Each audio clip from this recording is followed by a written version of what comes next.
Right, evening all, or morning, whatever time zone you're in. This is Northern English Bastard with Bastard's Breakdowns, and right now we're going to be talking about one of the greatest westerns ever made, The Good, the Bad, and the Ugly. I am joined by the bass brown girl herself, Vex Electronica. How are you doing? I'm good. I'm celebrating Black History Month with Blackface Trudeau at the moment. So, we're Yes. we're a Oh, different kind yes. of brown tonight. How are you? I'm fine. We do not celebrate Black History Month. We celebrate get drunk and start a fight and shag random bears kind of month, Oh, which is that's nearly about the every day. same. Yeah, that's the Yeah. same as Black History Month basically. So, with a little bit more lynching, that's all.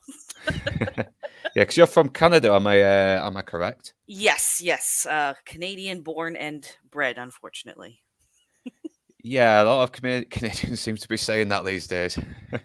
It is I what know. it is, right? I've been singing the same tune for like 10 years now, and only now are people starting to kind of wake up to it. So it is what it is. It's a By the slow way, process. Yeah, it's a slow yeah. process, and I think it's I don't. I hope it's not too late. I really do. But right now, like I said, we're going to be discussing the good, the bad, and the ugly, and that's one of your favorite films as well, isn't it? Yes. Yeah, this is a top 10 film for me, 100%. My dad is huge into westerns.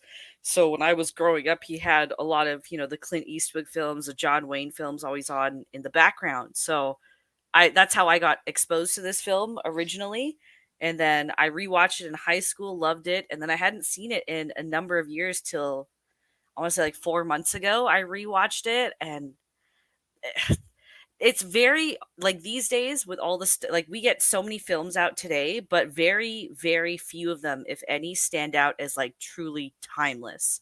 And this film feels truly timeless. Like you can watch this in any decade, any time of year, and it's beautiful. It's beautiful from start to finish. Beautiful film.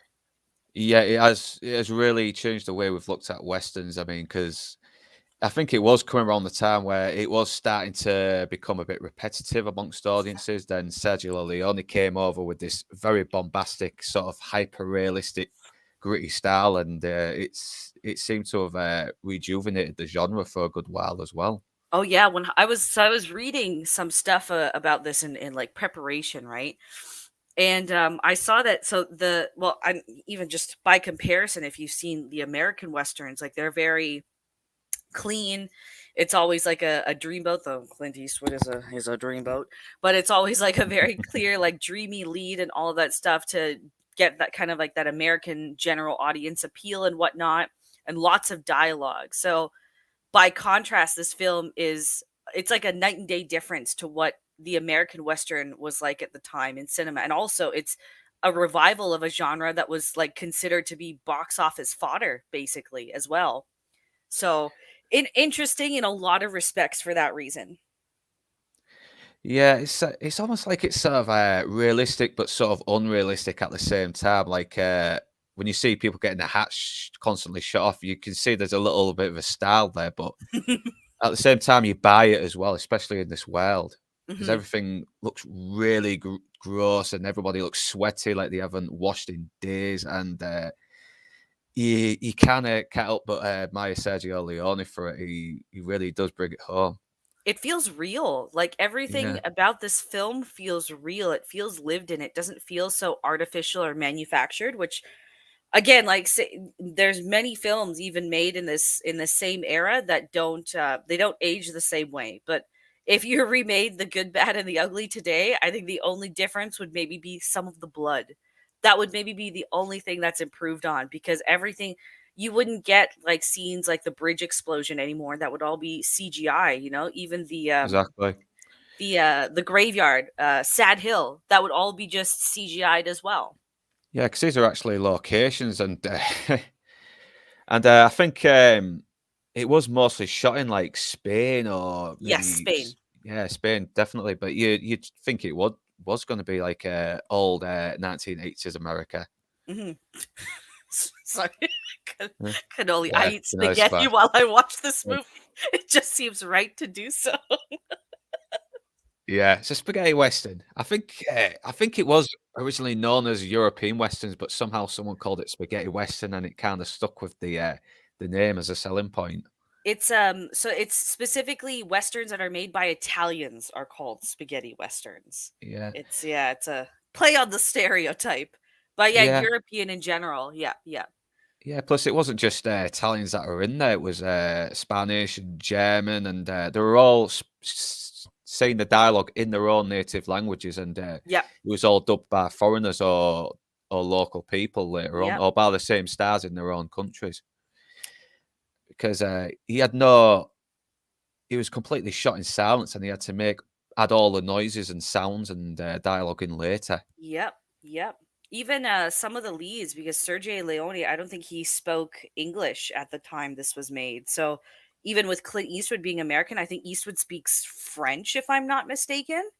And he Yeah, was so I yeah, so think he he was said he would communicating only with the speak a bit director that way. as well. I don't know. Maybe. I know he's multilingual, but I can't exactly remember which languages he's proficient in.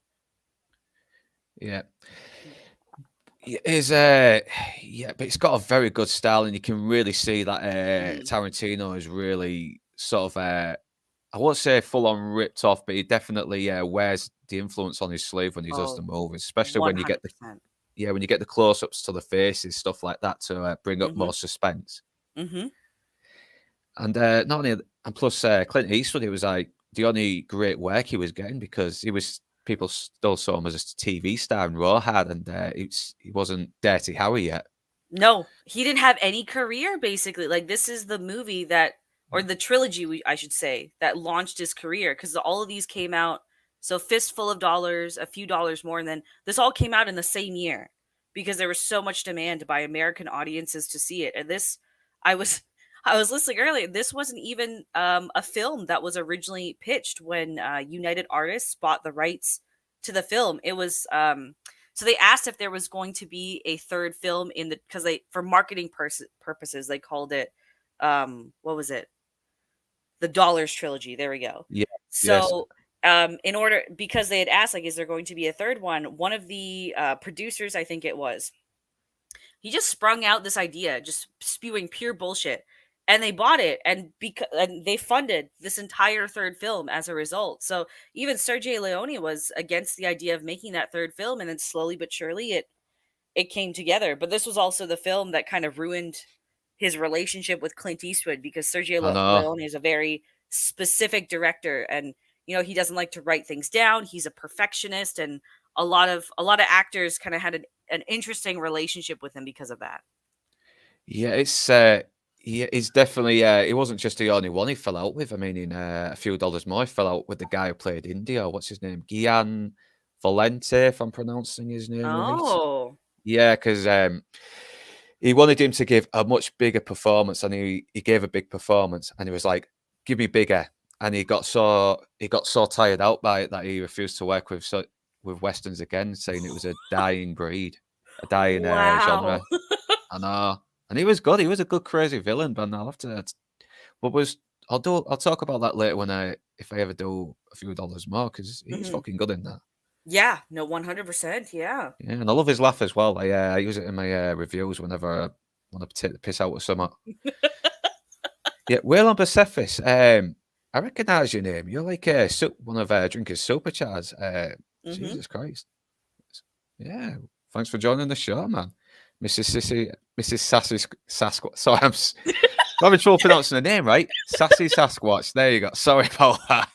Donny Bass, thanks for joining me. Melvin Deeply, Van Dead Menace, Canoli Sasquatch, Tony Down Under, and Jamal Lama. Well, he's going to be listening, but thanks for listening anyway. Beardy Mhm. Beer Bro, CLS. Jesus Christ. Oh, thank you, Hewitt. This is really lovely you could join us. And yeah, I think we should carry on with the movie because Right. it's a pretty long movie, so we've got a lot to get through, but still should Mhm. have fun doing it. So just need to get the image up. So yeah, we've got the titles, and it's starts off with a pretty fucking awesome theme tune. Oops. Mhm. And you hear many different sounds when it goes. Ah, and it sort of matches the tone of it gives you it kind of gives you an idea what the characters are, but yeah, obviously it's just random noises that make a really cool kick-ass theme at the beginning, and it gets you Yeah. sucked in. And I wish we had more films that did opening credits at the beginning like this instead of just putting them at the end like MCU started doing. I think was it if I'm not mistaken, doesn't Quentin Tarantino still kind of take advantage of this style with his opening credits? Yeah, it still does. I mean, like I said, he's a guy who has his influence on his sleeves. He has like it's not Yeah. just Leone as well. It's John Woo, Mhm. Sergio Cabucci, who did the original Django. Loads. Mhm. There's a lot of spaghetti westerns out there that we're still unheard of, and most of them are directed by people called Sergio. It's crazy. Yeah, I think Maybe they're Razorfist has a born with it, you know? yeah, yeah, yeah. And Morricone did the score and actually worked on it as the film was filming. Yeah, yeah, yeah. As Oh, Ennio Morricone is just fucking genius. I mean, I could listen to his soundtracks all bloody day. beautiful composer. Yes, Yeah, they just agreed. calm me. They calm me. Then we come on to the beginning of the film, and you see you're wondering who this guy is, and he's definitely got a very distinct face. I mean, he's not exactly a picture you want to hang on the wall, but Oh, Sergio Leone just picks these guys who have this character to their faces, though. so I haven't seen a lot of Sergio Leone films, I will admit, right? I've seen Mm. the Dollars trilogy, of course, and I adore those. But what I found and then this is another thing that made this movie blow up so hard as well, in contrast to the American westerns, is he does this thing where he a lot of Quentin Tarantino now does this too because of it. He zooms in only as far as his characters can see, if that makes sense. So like if this is all the a character looking at this guy can see, then that's all he'll frame in the scene.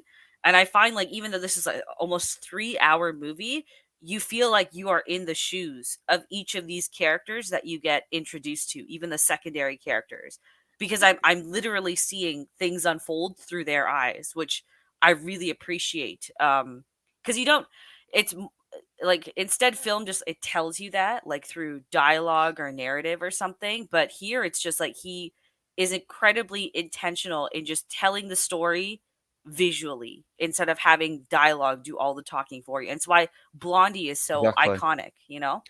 Yeah, because I think Clint Eastwood was actually saying, you know what, all this dialogue you've written for me, remove that, and I should just say this sentence here because it Hmm. gave the character more mystery. And plus, there's plenty of great moments in here where they just don't say a word, but you can instantly get what they're talking about or Exactly. what they're thinking. And yeah, and we need more films to do that.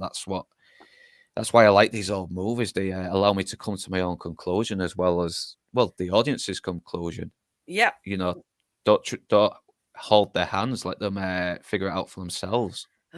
Trust the audience. And it engages it. I find like this is why we have films that are classics, is like it really engages far more than just like, oh, my brain is processing that this happens, then this happens. No, it's like Yeah, there's a deeper level of thinking that has to occur in order to just even like view these kind of films. And I really enjoy that. It's definitely even the more art housey films that come out today. I feel like they tried to do this, but they never quite knock it down because they're so focused on maybe color or the effects in a certain thing as opposed to getting the emotion across, getting the tone down just right. exactly. And yeah, Donny Bass says Jeremy Bullock took influence from The Man with No Name with Boba Fett in Empire. Yeah, I can sort of Oh. see that because yeah, bounty hunters always sound more like a Western thing anyway, don't they? So, and Mhm. it did feel like that with the Mandalorian a tiny bit, like it was a Western in space. Mhm. And yeah, we come to the beginning, and obviously you've seen these guys walking up to this really broken down old.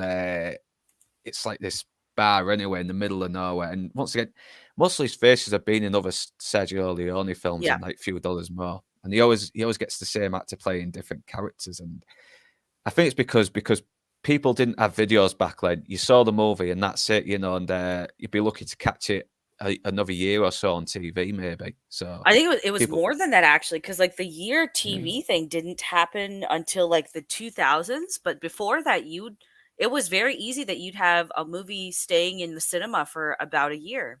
Oh And then yeah, then. Oh jeez. yeah, because I remember when because I do a Monday show called MMM with Cannoli Sasquatch. He's in the chat. But we found that when I look at like the box office information, I'll just get curious and look at, oh, what else was playing at the time. And there are films that have just stayed in the theater for almost a year because there isn't it's not as much of a churn out as there is these days, right? So it's easy for I'll get to it, Waylon. Oh, is it bloody harassing you like? Well, he says like, "Oh, you're gonna love it because it's dark and it's a western," and I just like I add it to my like to watch list on the IMDb app, and I get caught up, but like I have time now, so you know what, Waylon? If I don't watch it this weekend, you have every right to slander my name publicly on social media. Let's hope it don't come to that anyway. Yeah, once again, he picks these great faces that have a lot of character, and they look like they would be these fucking outlaws or killers or ranch or rustlers, all sorts. Mm-hmm. And it's obviously they're after someone. They're all getting ready to fucking just burst in, fucking take down whoever it is. You hear all these gunshots. Bang! Out comes Tuco, the ugly, with a big fucking piece of chicken hanging out of his mouth and a drumstick in his hand and a smoking pistol in the other. And it's brilliant. That is a great introduction to a character. And he's a Brooklyn Jew. Yeah, I know. It's like playing a Mexican bandito. Yeah, I thought he was like Italian in real life because, yeah, like he was a New York Italian coat. But yeah, apparently he's Polish. I didn't even like it took I knew that oh god, what's his Eli Wallach. I knew it was him. Yeah. But like I didn't put two and two together that it was him because of the brown facing, so to speak, right? Turkey leg, sorry. Yeah. I actually really enjoy that he is because I know one of the criticisms that Clint Eastwood had about this film because he was like the main character in the other $2 films, right? And here it's now there are three main characters, and I think he only says maybe like 4 or 5 lines throughout the entire film. But one of the criticisms he had is like, there's only one main character, and it's Tuco. He's the only one that gets a full arc. But in all honesty, I like that he's the only one talking throughout it because it really it highlights how bad Angel Eyes is and how I'll say loosely good Blondie is in just the way they carry themselves throughout the film. And anyone that is like truly ugly on the inside, it's kind of like almost a character tick that they'll keep talking, they'll keep trying to justify, they'll keep trying to redeem themselves. So yeah, I find he gives a lot of weird, doesn't he? And yeah, because he's a bad liar. I've noticed from this character, he's a very bad liar, but and he can never tell the truth most like a majority of the time. mm-hmm.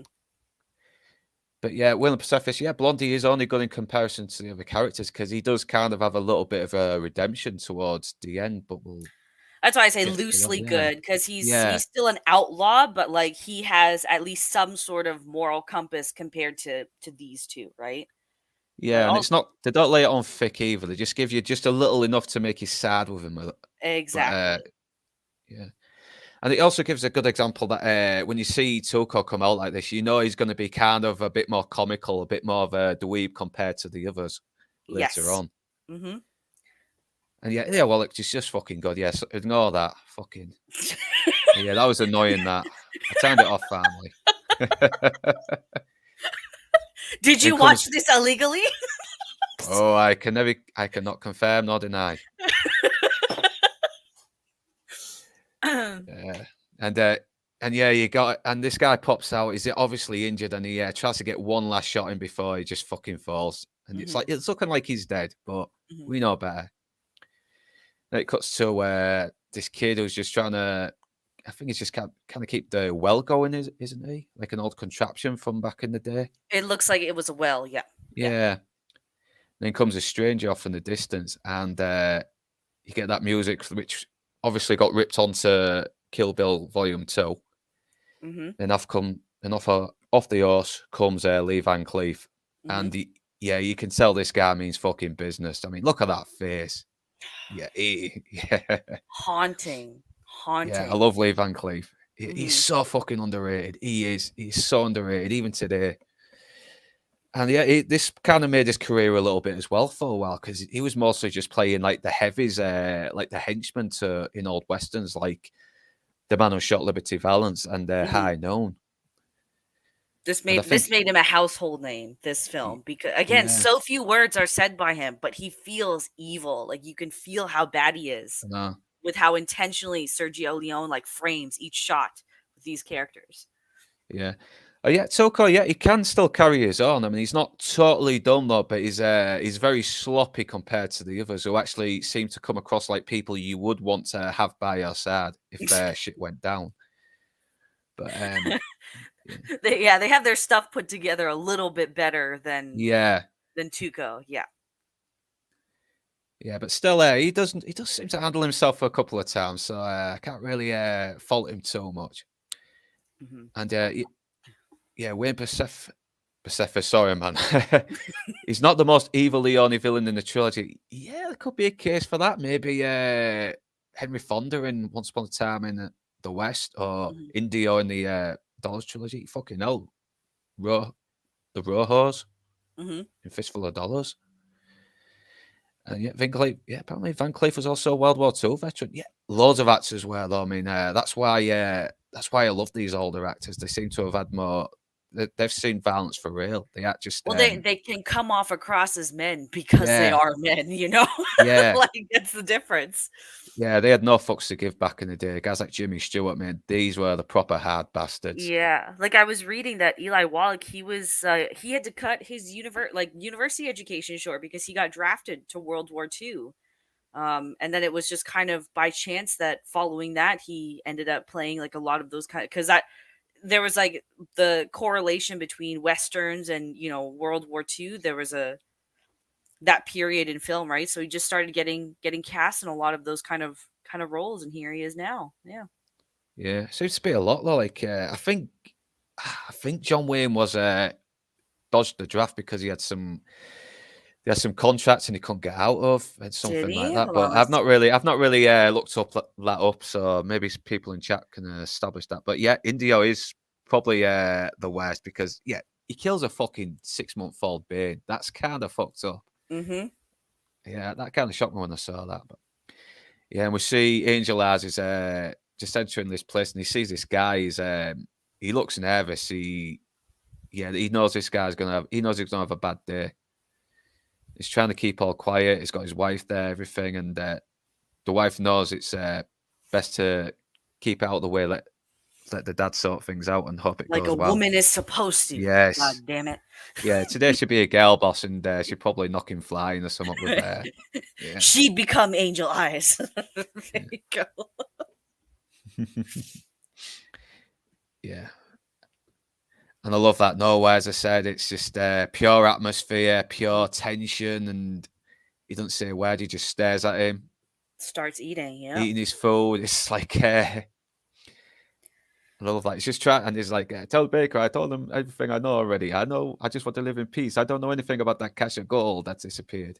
Mhm. And he looks, and he's not interested when he's rambling. But as soon as he says the gold, he just looks right up, and I'm he's like, interested now. Yeah, now you've "Yeah." said something of use to me. Yeah.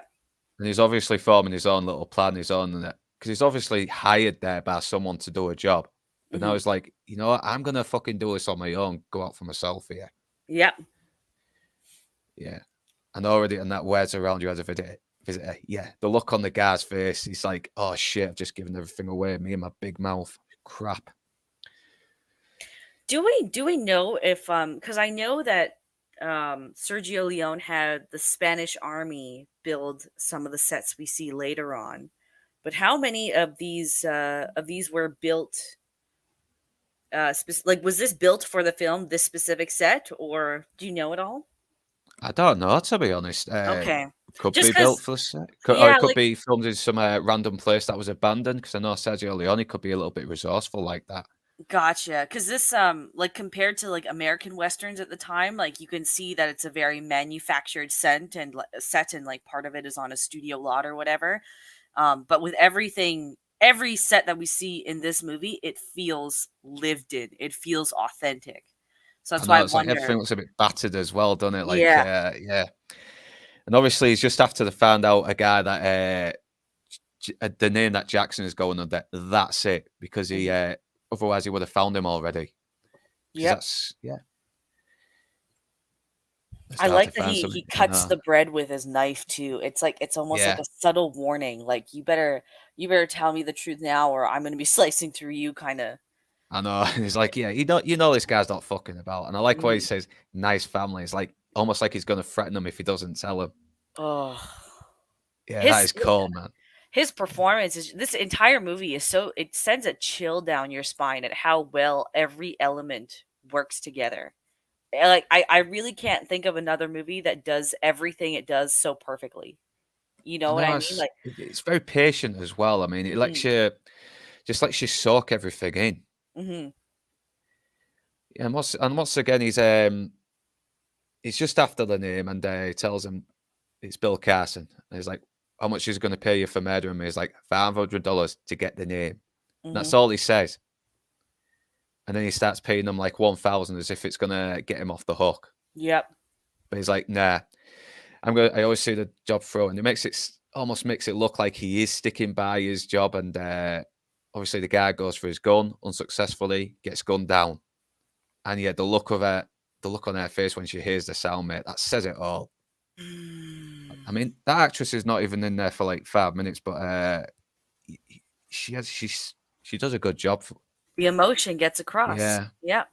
and he guns down the kid. I thought it was the younger kid for a minute though, but it seems to be the oldest one. But Yeah, there's 2 kids. The younger one comes to yeah, just leaves this kid struggling for himself in the middle of nowhere. Oh my goodness. and yeah, and the fact that he'll kill a fucking kid as well. I mean, Sergio Leone did not fuck about when it came to the villains. So this was also like another reason why this film was so big in the US. So at the time there was like a motion picture act of some sort basically that restricted a lot of the things that you could show on screen in America. So that included things like just, gun violence, any sort of kissing, some smoking even. So this because this was made in Europe, it didn't have to adhere to any of this. So at the time, this was crossing a lot of barriers for a general audience that had never seen something this dark and this gritty on the film. And it ended up grossing almost $40 million back in 66, which Yeah, it's well, I probably think a lot back then. yeah, adjusted for inflation, that's probably 400 million dollars today, which is pretty crazy. For a film that's of a dying genre that came out of a trilogy that no one was aware of, from a bunch of stars that nobody knew outside of Europe. Yeah, because there's sometimes people will give the more unknown actors a chance if something's really good. Plus, I Mhm, think it's because it was taking risks as well. It was showing things that the other films in like Hollywood would not have dared show for fear of putting them all off, mhm. putting the audience off, I should say. But Yep. this one just went all out. This was like, no, we aren't fucking about here. We're giving you good, hardcore violence here. These people do not fuck about. The Mhm. bad people are mean, horrible, nasty individuals, and the good guys are just as nasty but a little bit redeemable. It's you can't but love him. You can't but love Sergio Leone for doing that. He had Yep. balls. And obviously, he's back. Obviously, Angel Eyes is back with his employer. He's telling him about the name. But he also decides to tell him about the cash, but it doesn't fucking matter because Yeah, he's like, I've got a yeah, better opportunity now. I yeah, don't care about what you got for me anymore. yeah. There's like obviously the guy was paying 1,000 just to not kill him, but he decided to fucking just make up his own rules and say, you know what, I'll pretend he paid me that just to fucking kill the guy who hired me. And he's Mm, obviously doing it deliberately because he's told him about the gold. The guy's going to be interested. He's like, you know what? He's like a loose end as well. So just fucking finish him off. And I love the arrogance of this guy as well. He's thinking, ha ha ha, oh, of course he's not going to kill me. And it's like, yeah, he fucking will. You just hired a killer. What do you think was going to happen? right. Yeah. But twice in the fucking, 3 times in the fucking head as well. Yeah, damn. And he was sleeping on top of that. Like there's no what's the word I'm looking for? There's no honor to that kill if there were any, so to speak. Yeah, William Pacific said Kabuki had bigger balls. Yeah, I will. I cannot disagree with that because he did have more gore in the Django film, Hmm. and yeah, apparently that film got banned until the Nazis. Really? Yeah, the original Django film. I saw it a while ago. It's fucking good. I I haven't think seen on it you. at all. I didn't even know there was an original Django film. Yeah, no, yeah, he's actually in Django Unchained as the one of the slavers, for the mango fights where we first meet Oh, Leonardo DiCaprio. Yeah, he's the old guy, and where Jamie Foxx goes, "The D is silent," and he's like, "I know." hot take, but I actually don't like Quentin Tarantino at all. But that's the one film of his that I really do enjoy. Yeah, I get a lot of people don't seem to like Tarantino. I like his films though, but there's a lot of dodgy shit. I mean, come on with the old Epstein list, everything. I don't want to get too much into that because it'll Well, detract from it the wasn't movie. even But that. I just feel like he's a really well, like his personal life aside. I feel like he's mm, a really overrated director. I don't think he's that great. I think he's not a very good a storyteller as well. Um, like was it Once Upon a Time in Hollywood? I don't know how anyone can sit and watch that with a straight face and tell me that that's a good movie. It I did is. like it. I'm sorry, Oh, I do kind of like it. you I know it's, bastard!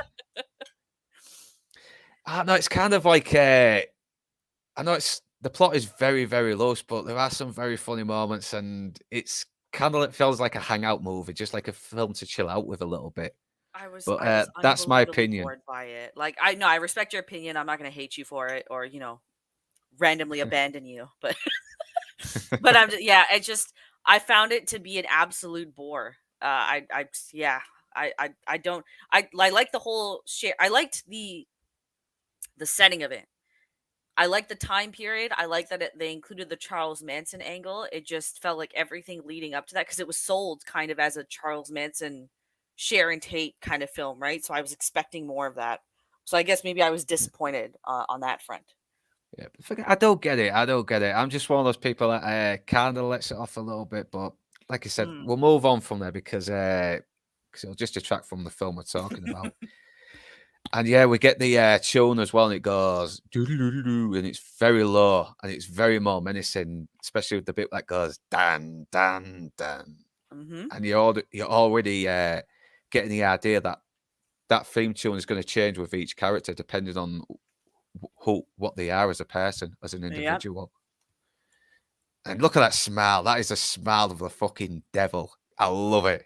Devil with Angel Eyes. Yep. Yeah, Angel Eyes. I love that. I love the irony there. He's a Hmm. fucking evil, but it's called Angel Eyes. He had a different name in the early drafts. I can't. It was like it was some convoluted name, but I'm glad they just settled on Angel Eyes. It makes everything hit a lot harder. Yeah, it's a cool fucking name as well. It's a Hmm. perfect name for someone evil. Don't Yep. know why, but it is. And you see Tuco, he's obviously still trying to get away, but no, some more bounty hunters are after his ass. They gun his horse down. And yeah, it looks like his ambush is outnumbered. He may be getting captured by him, but then, yeah, yeah, I love that line.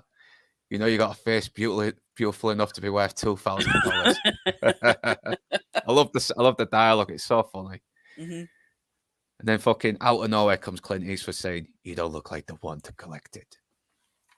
And he comes up with this fucking ace leather coat. Tuco's wondering what's happening. Is he? Am I fucked? Am I saved? I don't know. And it's looked like there's going to be a gunfight here. Hmm. And he just fucking guns them down. It's like, because it's Clint Eastwood. He's the fucking bollocks. And I like the fact that he's got a hole in his pocket as well, just so he can draw quicker. Same poncho he wears through all films too, which is I like that little fun fact. Even though like all the characters don't have a name for all three movies. Yeah, apparently that poncho was never washed for the entire time those movies were being shot. He said he wanted it to look all Oh, beaten and dusted and everything to. ew. I know. Yeah, Clint Eastwood does a lot of things that are very fascinating. Like he's one of the coolest guy. He's one of the guys to look fucking cool smoking. Yet Mhm. he doesn't smoke. Yep. I know.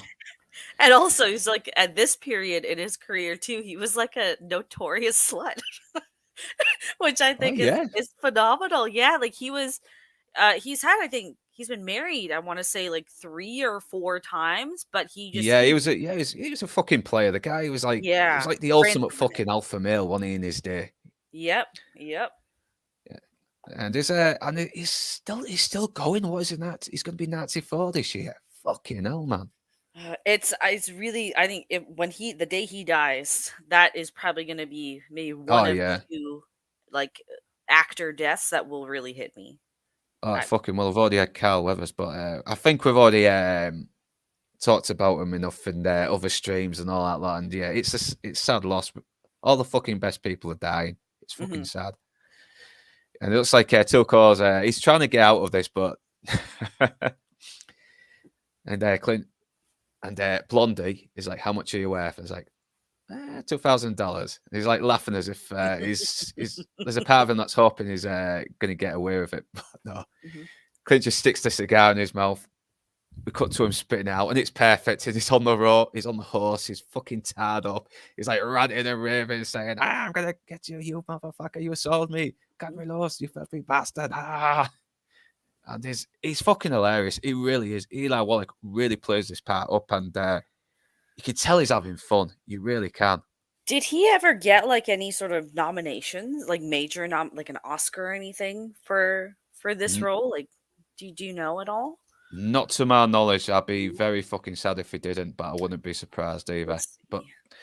then again, this was back when Hollywood actually nominated decent films and performances. But On talent, and yeah, quality instead of whatever the fuck they're doing now.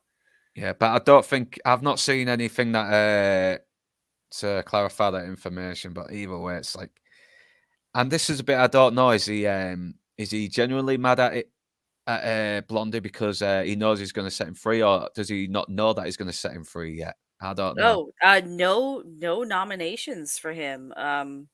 The Oh, only that's cast sad. member to get one was Clint Eastwood for action performance, a Golden Laurel. There was one for action performance. Jesus Yeah, Christ, didn't know there was such thing back then. yeah. That's the only thing and then it looks like there's just, because it's a classic and a very well sought movie. It's just got a bunch of awards for classic films and all of that stuff. Look at him, fucking hell. Look at Clint Eastwood there. He's just he just fucking owns every scene, even though he doesn't say that any word. Badass, I love absolute it. badass.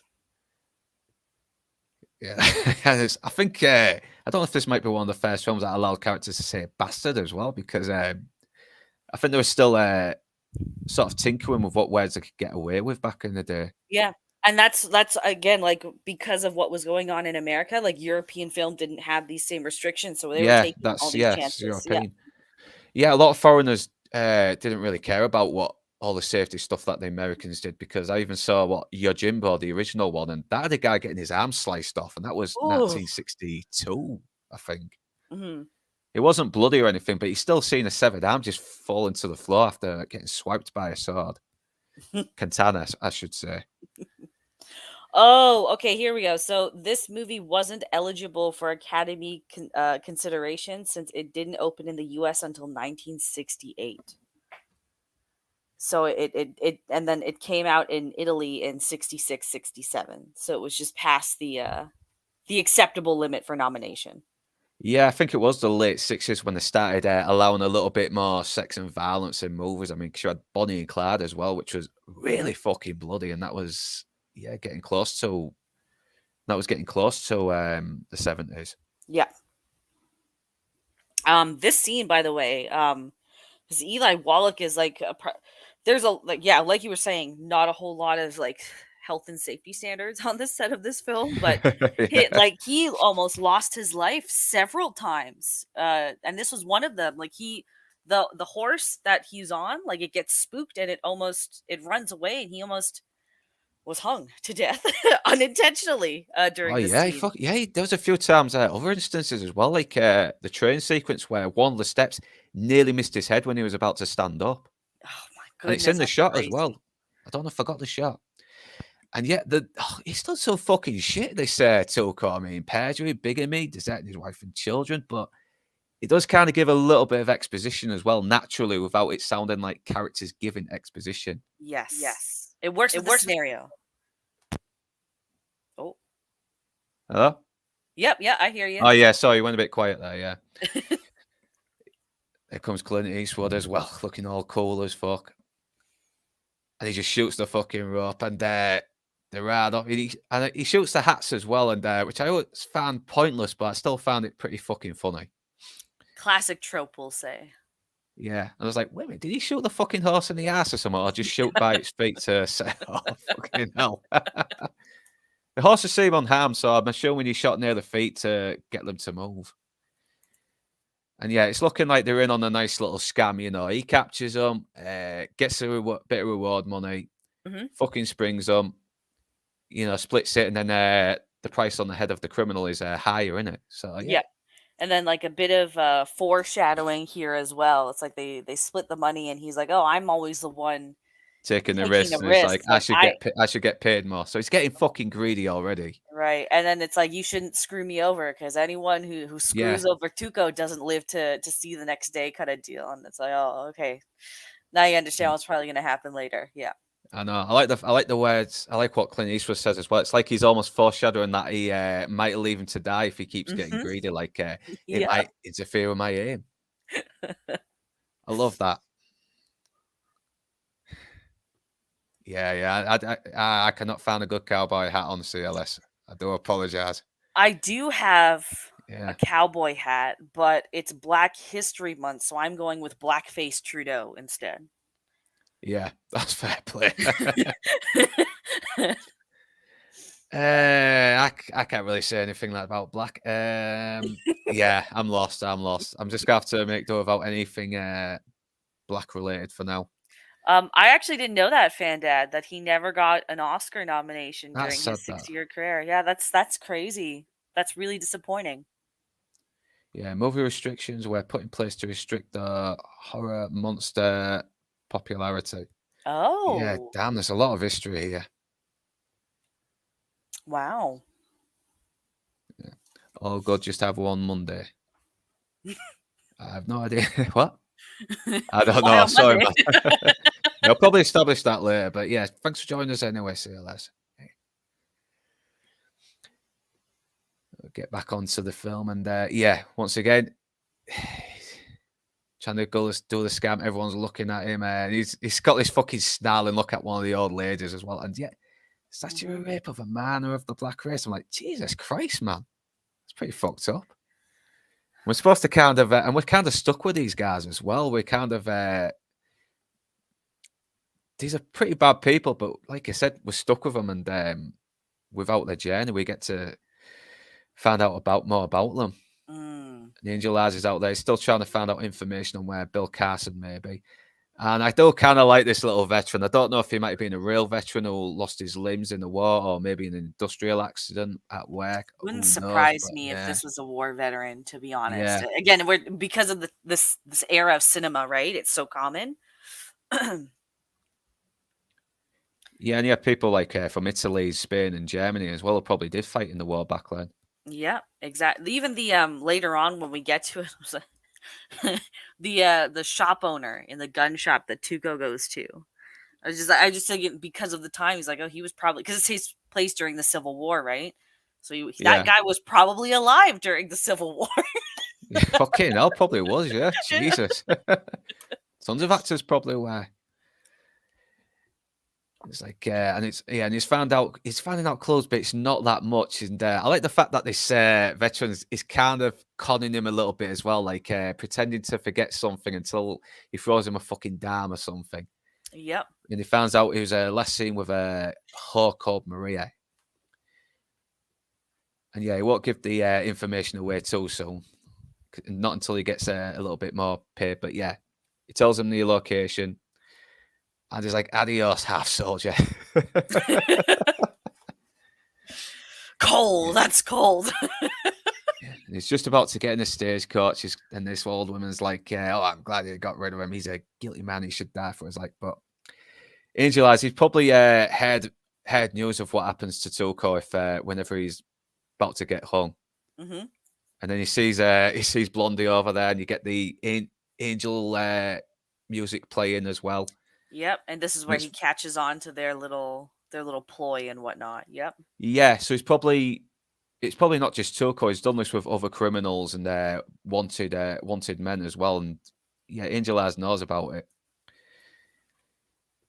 But yeah, it's very tongue in cheek as well when you hear like the angel sounds coming when he appears. It gives you more sense of what the tone is like. Yeah, this is dark and great, but at the same time, we're still going to have fun with this. We're still going to make you enjoy this film and not put you off. Hmm. And yeah, he's kind of in full view here. He's like, I think he's hiding behind something as well, but I can't really see. But just if you stop here for a moment, this is what I was like talking about earlier about how Sergio Leone like frames a shot only from how much the character sees. So if I'm Ah, yes. standing Yes, you said that. Yeah. No, I know what you right, mean. Yeah. so if I'm in Blondie's shoes right now, this is exactly how I would see this entire thing, which is again, it adds to the masterpiece of this film. Yeah. Because everyone's still a bit preoccupied with seeing Tilka get hung. But yeah, Hmm. he shoots and he kind of near misses and he's barely damaged the rope. He shoots again. Finally, he gets him down, shoots the hats off. And yeah, they've got to get the fuck out of there pretty quickly. And yeah, Tuco's not fucking happy about that. He really is not. He's nearly fucking dead. And now even Blondie's starting to get a bit fed up of him and is like, you know what? It is getting harder. Hmm. And you know what? I don't think you're going to be worth anything more than $3,000. And he's like, he's going to abandon him now. He's like, I'll just move on to someone else, someone who is less of a pain in the ass. Yeah, who's not always complaining and whining Yeah, and threatening me and whatnot. I know. And this is kind of cruel as well because did he tend to leave him to die in the desert? Because he says the next town is like 70 miles. Even if you pace yourself, I mean, damn, man, that's pretty fucking harsh. I mean, That's crazy. that Well, is, I was just yeah. thinking, like, how did the horse get out there that far, man? That's kind of nuts as well. I know. It's, yeah, Tuco is kind of right to be pissed off here. Hmm. And I love that little line. Such ingratitude after all the times I've saved your life. Then you get that you get the same rendition of the theme, but with different instruments that almost sound a little bit more lighter and not as aggressive as the bad. Yes. Yep. And then we cut to I forgot the name of the town now, but yeah, we finally get to see Maria, the whore that Bill Carson was laying with, Hmm. and yet she's been badly violated. She has. I feel a bit sorry for this woman. I do. And obviously, Angel has his hard and he's impersonating Bill Carson, and she's relieved to think it's him, but no, it's not. It's fucking Angel has, and he Hmm. wants to find out where Bill Carson is. And it does show just how much of a very mean individual he is as well, because he just beats the living shit out of her, and it's not nice to watch. I actually quite liked the scene where he's slapping her around. Not Yeah. not not because of the woman being slapped around, but it's more whenever you see them like a lot of the time when you see historical dramas done right and because of there is that period typical sexism, most of those films won't go there because of the politics of today or the culture of Yeah. today. So that's why I can and when we're talking about film of these older eras where they do strive more for the authenticity, it's nice to see them go the full mile. That's all. Oh yeah, I mean, even though I don't like seeing women get the living shit kicked out of them, I mean, I still think it's necessary depending on the story. And like true romance, that's very necessary for the story because the gangster's after his Exactly. cocaine. And yeah, he's Right? obviously going to beat the fuck out of her because she's just withholding information, and he's not going to stand for it. And he's a mean fucker as well. He don't care. He'll Mhm. unleash any evil acts he can to get what he needs. But yeah, finally she does give in, and she gives him all the information that she knows, and he's obviously he's with the seventh. What was it? The Seventh Cavalry? No, Third Cavalry. Jen Sibley. They left for Santa Fe, so now he has another lead on where to go. Mhm. Then we're back with Tilko, and yeah, he's managed to survive his unfortunate trip to the desert. And he's like drinking from the fucking horse bowl, which probably Ugh. has a load of horse drool in there from all the times I was sipping it. But yeah, when you're in the desert, you'll fucking drink anything, even a fucking Yep. cold piss. So Mhm. Yeah, Donny Basic shows shows just how tough women wear back then. Yeah, He's got a point though, right? Like they just took yeah. that beating and they're like, I'm gonna move on. That's all. Oh, I don't know if you saw that Eddie Murphy joke where it's like, you can't be beating fucking women up in the 80s now. They take aerobics now. They'll kick your ass. It's not like the 50s.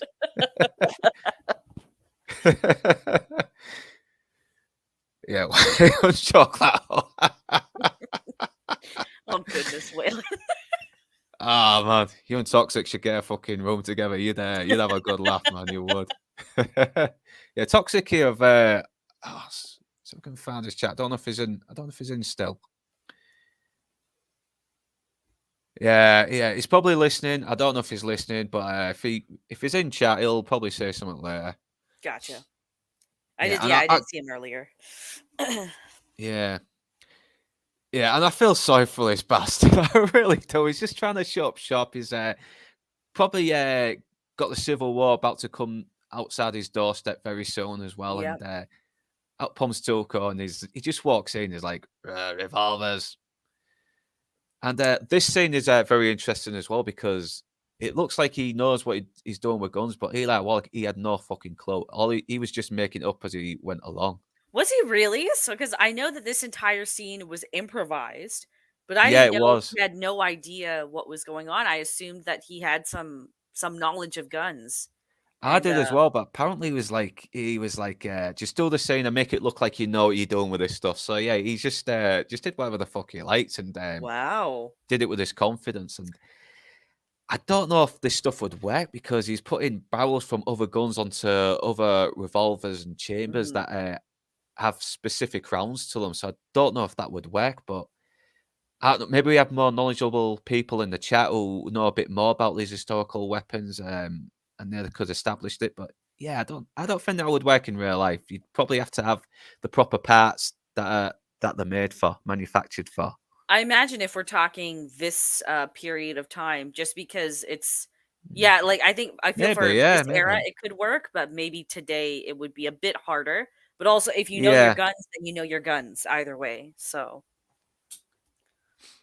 yeah, it could. Yeah, it could. So, yeah, I'll have to look this up really because it gives me a bit of incentive to look up a bit more history, which I try to do a bit more these days. It's all the same model, apparently. So yeah, probably would. Yeah, it's probably just assembling parts of the same model from different designs, maybe. So who mm, knows?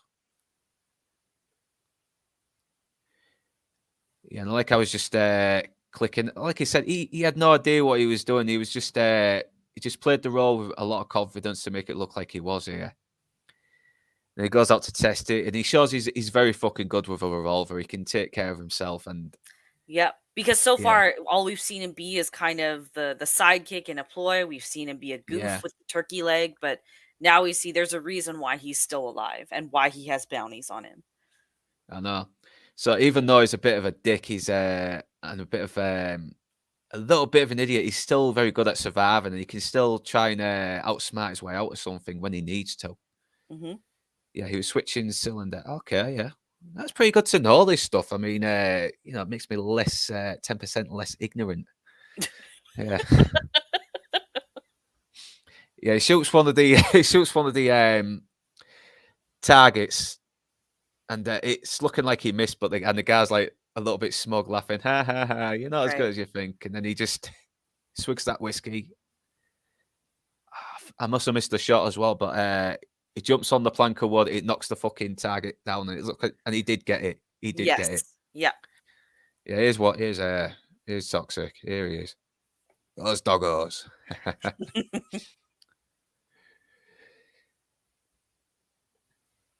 All right. And yeah, he's just fucking snatching everything he sees. He sees that nice little sombrero hat. He just fucking thinks, I'll just help myself. It's like how much? And the guy thinks he's buying it is like $20. Right. Sid And looks it's at him. like He's just like, Come on." Go." $50.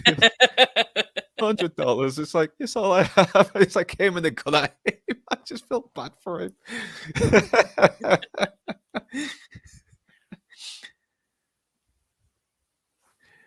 And yeah, it's like he has to mock him some more. He's already robbed this poor guy. Now he has to humiliate him some more. He just puts that fucking in his face. Oh, it cracks me up. And Uh, here, and here comes a scene which I really, really do. I'm trying to think of the word though, but I can see why it was cut out though, because I don't think you need it. He's obviously trying to get his old gang back together to get revenge on Blondie, and I really okay. So this scene made me laugh. First of all, because he uses the chicken to lure him out, yeah, which I thought was pretty funny. But I like this because it shows that Tuco, like, it explains Tuco a little bit more, right? Like Blondie doesn't need that exposition because we know that he's just a lone mm, wanderer kind of deal, right? And then Angel Eyes, he doesn't need it because you know that he's just a lone bounty hunter and he'll do whatever he needs to survive. But with Tuco, we see that he clearly does lean on other people to try and survive, as with the deal, right? So it would make sense that, and it also just establishes this world a little bit better. yeah. It Because does what establish that he's pretty two-faced as well. I mean, because we see that pretty much later on, more and more in the film. Yeah, and it shows like because Yeah. Sergio Leone, after this was greenlit, like he traveled to the U.S. He went and looked at a lot of history texts. He visited sites, so like historical accuracy was a really big deal for him. So, if anything, like this, if it does feel useless for the narrative as a whole, I think it Mm. does a good job of justifying the historical context for everything. Yeah, I think I get the that it's adding a bit more context to Tuco, but I thought Mhm. maybe I kind of get it already if we just see the gang with him. Like there could have been just some random banditos who he managed to talk into, saying he promised them a good reward if he works with him, if they Mhm. worked with him. But but it's still not too bad. I mean, it's still very funny. It's like I said, it's not a bad scene. I just think it might cut into the pacing a little bit. Like sometimes you got to lose some things to keep the story going. But Gotcha. uh, but that's just my opinion on it, though. And there's people who think, oh, maybe we should have the scene in it. Brings it fleshes the story out more. Yeah, yeah. I ain't gonna have gripes with him for that. And once again, he uses actors that have a lot of characters to the faces that look like they could be these kind of people. Yeah. Then we cut to this old town that's looking like it's going to hell because we've got the grey coats coming in now, the Confederates, and yeah, they already look like they're losing the war already. So it's probably is getting close to the end of the Civil War, Yes. Yeah. and the This will be in the Confederates are tail end. losing hard. Yeah, Yeah. Confederates are losing really hard. And yeah, I love this. He's only in there for a couple of minutes, but man, he's fucking funny. He's like, these guys they're fucking nothing. I mean, as soon as the unions come in, we'll fucking be making loads of. As soon as those Yankees come in, we'll be making loads of money. Then he's like screaming, "Hooray for Dixie! Hooray, hooray, Confederates! You're gonna win them!" And it's like, you fucking yeah. It's like one of those. It's basically like those those people in World War II that would side with the Nazis if it looks like we were winning, but then side with the Allies if as soon as it started to look like we were winning. It's basically like those Yeah. people. Yep.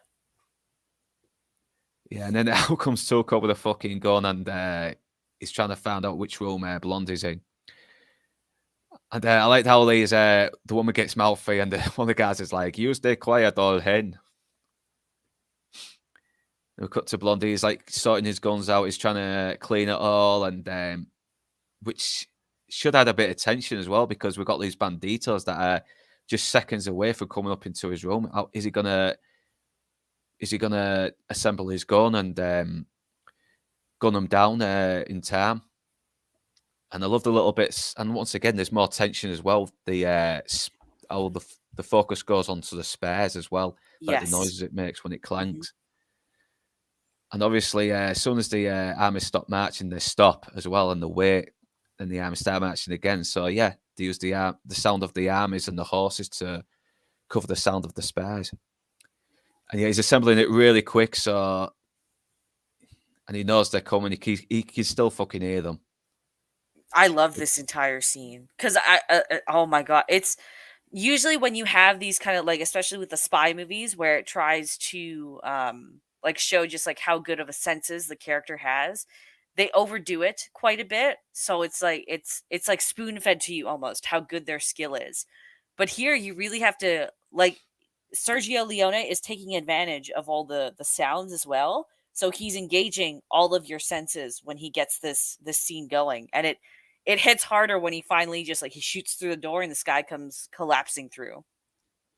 Yeah, I know. I mean, it's yeah, because he seems to be a guy that really knows how to build suspense. I mean, He really does. Yep. because I know they had like people trying to who would have a go at him because he would drag little moments out too long. But no, he would he wanted to put people on the edge of the seat. So when it paid off, it was exciting and engaging. Hmm. Yeah, you can't assemble the guns that quick. Yeah, but it's Clint Eastwood though. It's Clint Eastwood. and Just like I, let it be, okay? like I said, it's kind of realistic but unrealistic at the same time. It's got that nice little balance where it is very stylish, but at the same time, it's still believable. Hmm.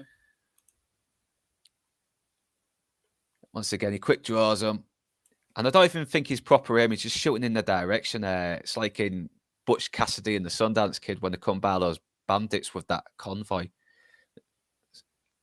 and then this guy is obviously wounded. And he Hmm. lets him know, yeah, your spares gave it away. Bang, fucking guns him down.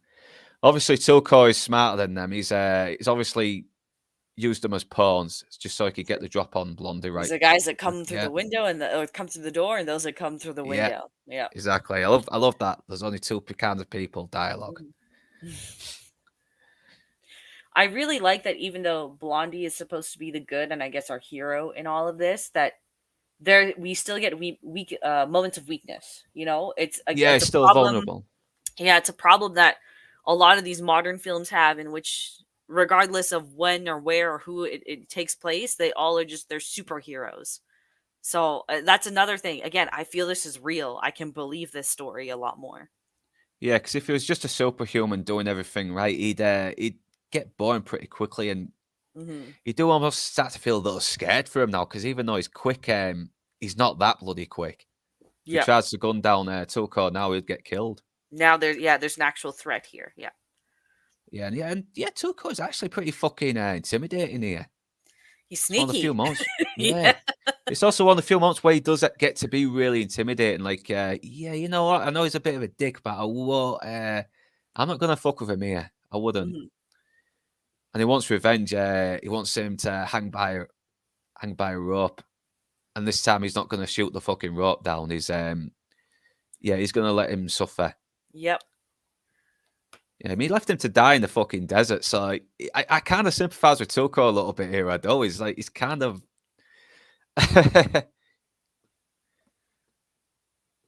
What's the Finally, hold on? Donnie Bass says there's a continuity error here. yeah, there probably is. Yeah, let's Is have it a with look the at. noose or? Yeah, probably where it's sad. Let's have a look. Let's go back a few shots. Oh, Okay. okay. Noose is like that. Oh, the gun with the Oh, the gun. gun. Let's have a look.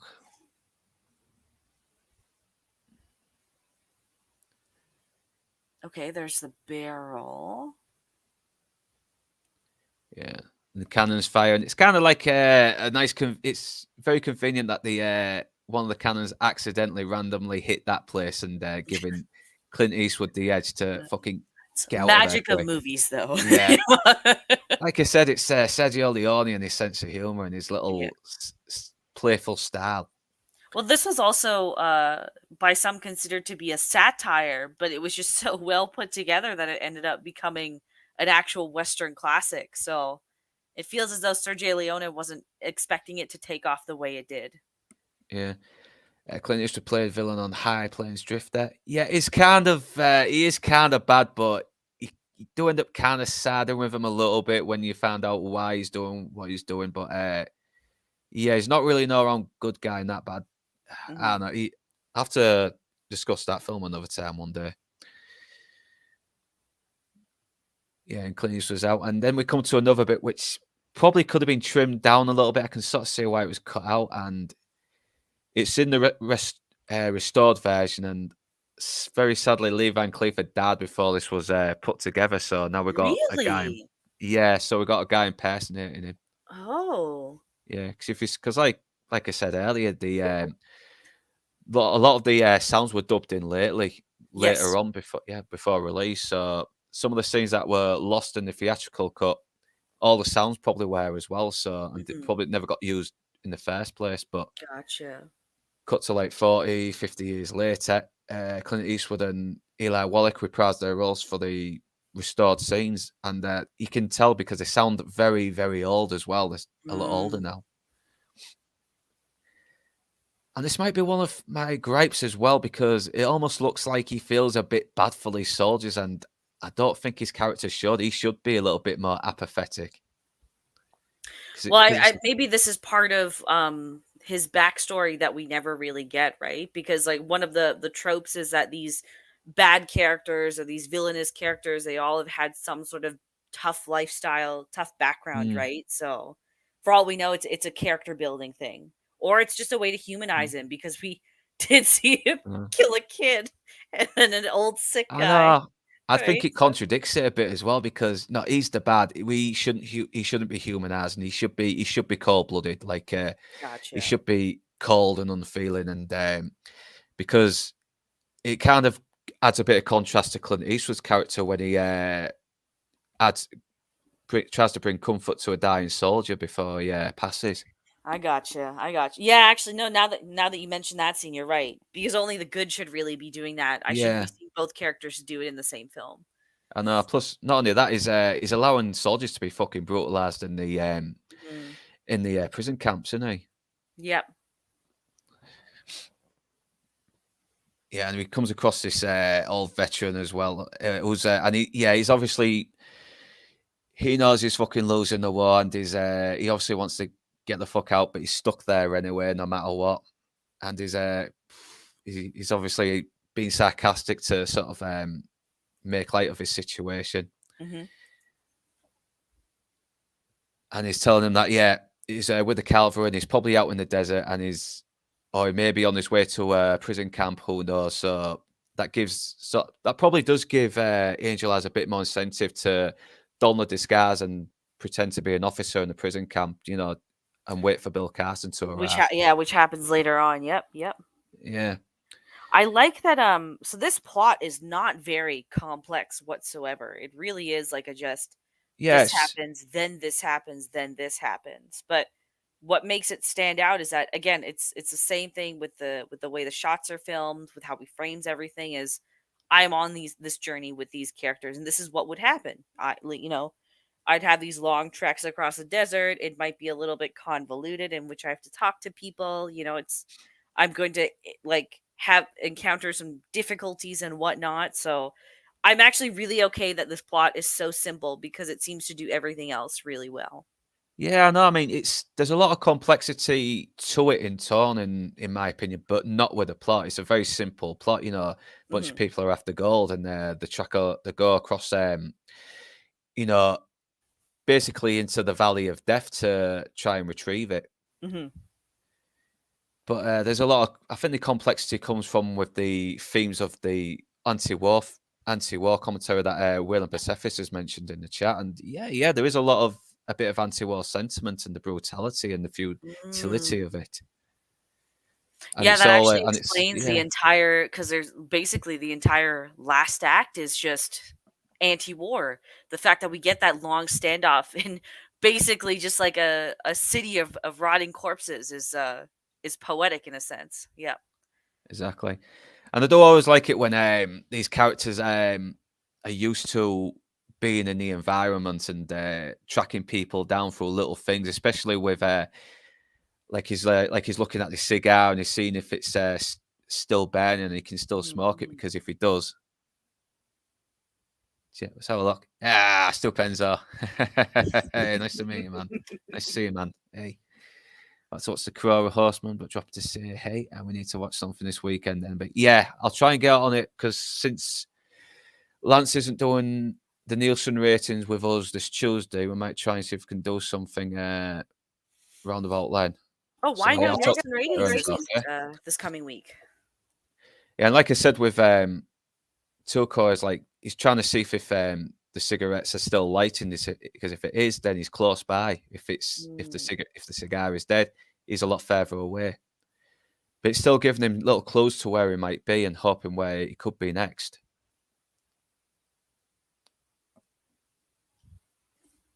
Hello? Yep, yep, I'm still here. Hello? Yeah, yeah, mic's going in and out a little bit. Oh, hello? Testing, testing. 1, 2. No, is it still cutting in and out? Yeah, still quiet. Is that better? Still quiet. What the hell? Let's have a look. Maybe turn my volume up anyway. I'll turn my volume up a little bit on my laptop. Okay, is that? I didn't do anything. That's why that's odd. It did look like it came back a little bit there. Okay. Oh, apparently I sound fine according to chat. Does it? Oh, it might be my stream then. I'll try and I'll turn the volume up on my laptop. Okay. Oh, I know your volume's just at 100% now. I could hear the little. Ding. Yeah, I know. Ah, it's happened to me a couple of times as well. Happened with an open bar. That was fucking annoying. Yeah, I was getting people messaging, hey, can you message Northern Bastard and tell him? Just like, I mean, okay, but I mean, if you guys are chilling, he hasn't done anything. I don't know what's gonna happen. It is what it is, though, right? It's come back now. It's come back now. Yeah, yeah. It just might be on my end. Then who knows? It's very temperamental, this laptop sometimes. But so far, the mic's been until now. The mic's been pretty fine, and I've had problems with mics for the last few months. Oh, Yeah, but yeah, now he comes by a fireplace and it's still smoking, so he's obviously a little bit more closer.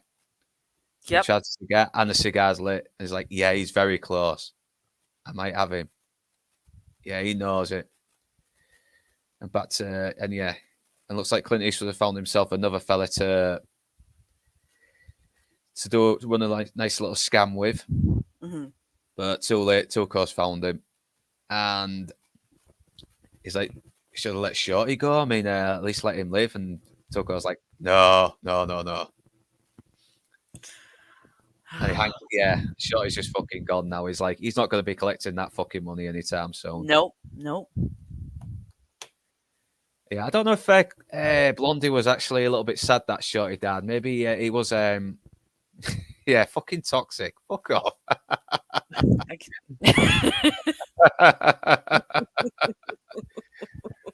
Oh, we had that with Fan Dad Menace as well. But thankfully, he had a good sense of humour, Andy.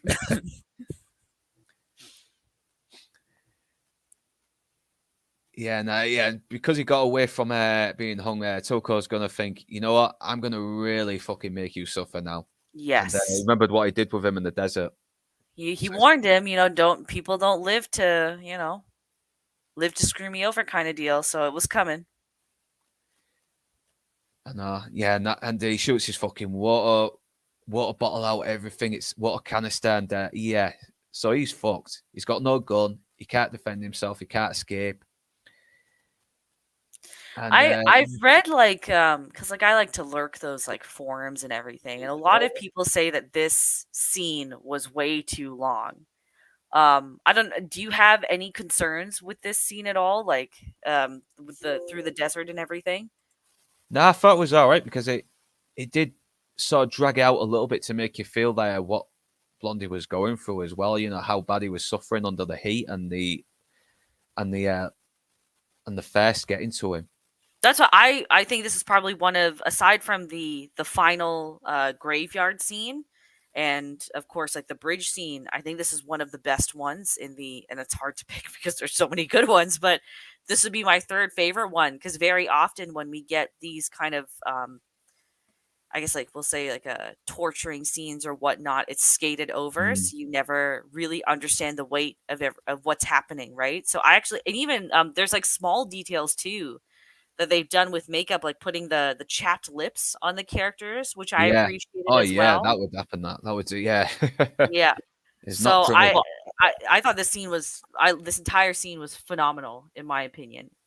I know, and the fucking music that plays as well. And I'm not gonna lie, I wanted a fucking big glass of water watching this. I'm dunking my head into a fucking ice bucket myself because they really do make you feel that heat and the searing and. I'll tell you, it's like this film is just a masterclass in putting you in the shoes of people that you would never otherwise meet or experience the same life Yeah. as. It's really something else in that regard. Yeah. Oh no, I know because it's like some filmmakers don't know how to do that now. Like they think let's do some very stylistic, quick cuts all the time, heavily edit the fuck out of it, and it just becomes very overbearing. And You know what it is? It's an yeah, American thing. I like because there are mm, still a lot of foreign filmmakers that still take advantage of that. Like, I see that a lot in like Asian mm, cinema where they will intentionally kind of show. Again, it's all about setting the tone, getting the emotion right. But American cinema, it's very like very quick back to back. So that, yeah, just no, unfortunate. It's the same reason why this shit blew up, right? Because everyone was sick of the American formula at the time.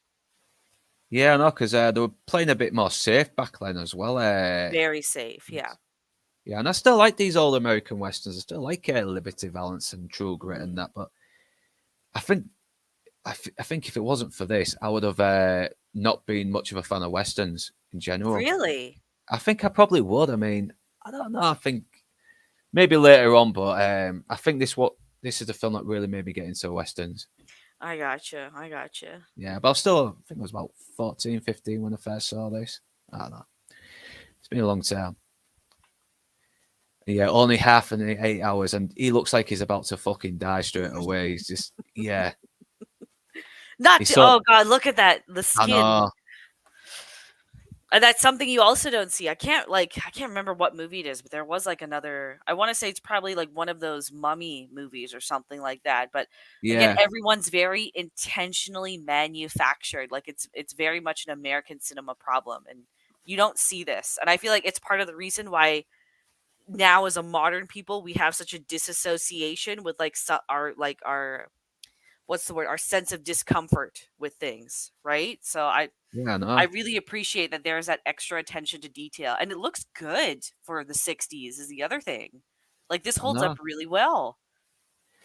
I know. Yeah, and like you said, we do need a bit of discomfort. It makes the story more engaging because when he finally does come out of it, you feel the experience feels more rewarding. Right, and even look at that foot there, actually. I hadn't even his boot is all, Messed up, messed yeah. It's up. all it's all the upper sole's coming off everything Yeah, because not perfect. Yep, yeah, it's probably from all that trekking as well in the desert. I mean, what was like 70 miles or something? Oh, fucking that's hell. true, yeah, yeah. I will fuck your boots up. And those You boots were know by made to last as experience? well. Yeah, 5 miles in today's shoes they'll come apart really easily because they're all cheap. But these books were supposed to be made to last, but even they couldn't withstand all that distance, Mhm. all the bloody wear and tear. And yeah, this bit was cut out as well. And yeah, it's obviously I'm s- I'm going to be saying this a lot with some of these restored scenes. I think this could have. I can see why it was cut out because even you get why Blondie is desperate as well. Like he'll obviously desperate enough to drink the water that Tuco's been washing his bloody smelly feet in, but it kind of made him look a bit too weak as well, and as well as desperate. And I didn't want to see Blondie weak. But we're seeing him trek through the desert. We're seeing his Yeah, skin all blistered up and everything. So we're already seeing him in that moment of weakness, but it's just like how we saw Tuco drink yeah, from the horse's trough. yeah. You know what? Yeah, because we are already seeing him in a moment of weakness. So Right. this probably is laying it on a bit too thick. Yeah. Oh my god, I know that his is gross. face. It's just, yeah. I just want to run my fingers on it, but also cringe, you know? Like, Yeah, Toko, he's real full on psycho mode. He was just laughing. mhm. This guy almost got me killed, and I'm making him suffer, and suffering he is, and I'm going to enjoy it. I'm going to enjoy every fucking moment of it. Mhm.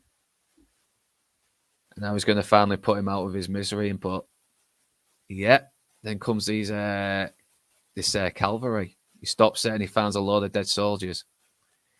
And then this is where they Yeah, learn about the gold now yep, because and the real Carson, there we go, is in this wagon.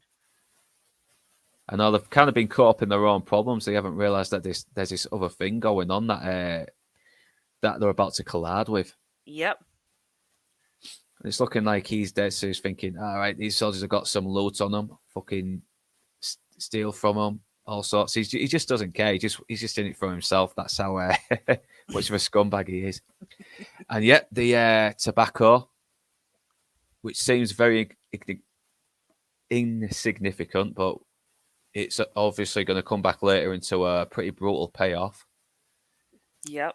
And it's looking like one of them's alive. And yeah, and from the information we gathered from Angel, that's Bill Carson. Mm-hmm. And now he's telling them about the gold, and he's explaining who he is, but Tuco's like, hey, listen, I don't care what your fucking name is. Where's the bloody gold? You know, it's like, You said gold, just fuck everything else, man. yeah. Yeah, just give me water. He's like, yeah, I'll give you water. Just tell me where the fucking gold is as well. You know, it's like he's not giving him an inch, not one thing. He's not paying any sympathy. He's not showing Mm-hmm. any empathy towards him. He knows this guy is in trouble, but he's all he cares about is himself. And Yeah. he mentions where it's buried, the one on Sad Hill. Again, this is like also again another reason why I really like that Tuco's the only one that has a lot of dialogue. He's the only character Yeah, where you truly see how like rugged the lifestyle is, how dark humanity is at this point, like what people are really trying to hold on to for either just survival or like a glimmer of hope, right? I really enjoyed this interaction as well. It just shows how ugly humanity is, and it's through Tuco that we get to experience that. Another way that we're just kind of placed right into this story and feel like we're there. yeah. I think that's why we get engaged with these characters, even though they are fully bad people, because Yeah. we're kind of watching a film set in a very immoral, lawless world, aren't we? This is like one of the like Yeah, most transitional influential times in American history kind of deal. And we're yeah, it's like again in contrast to what American film is doing for the same genre. It's all so manufactured and so clean and everything has a sparkle to it, but this is like it's really getting in there, like even as we progress through this movie later on, like we're right there.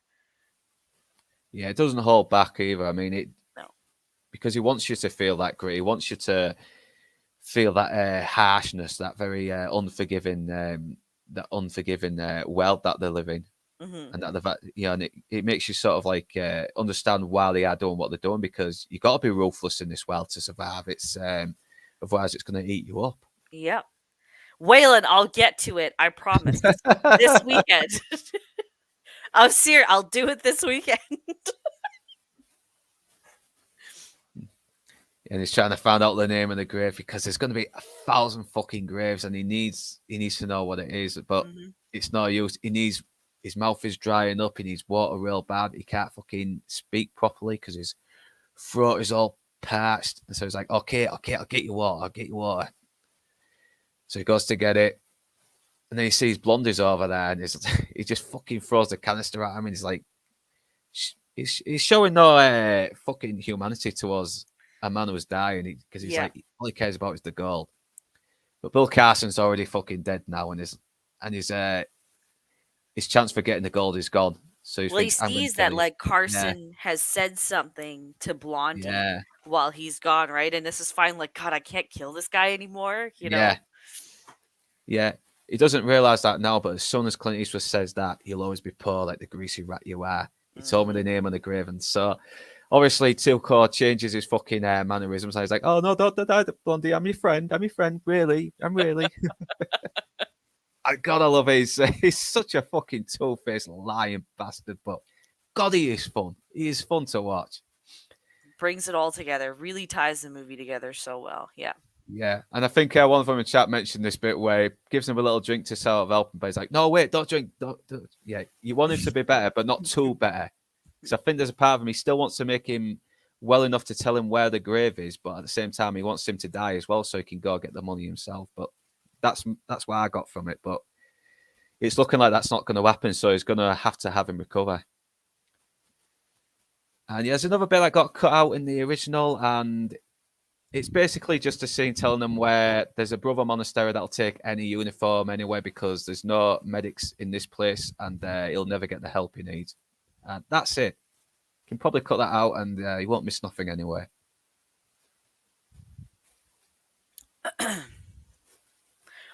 Hold on. I'm gonna get some more water real quick.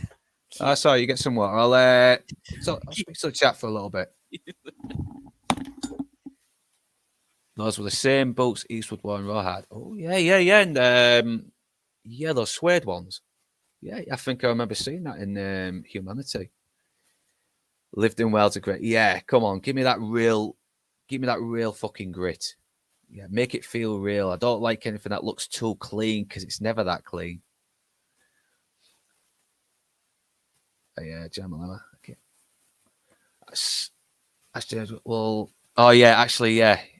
Yeah, so I'm a dumbass here. I'm a dumbass here. That's I should have known that.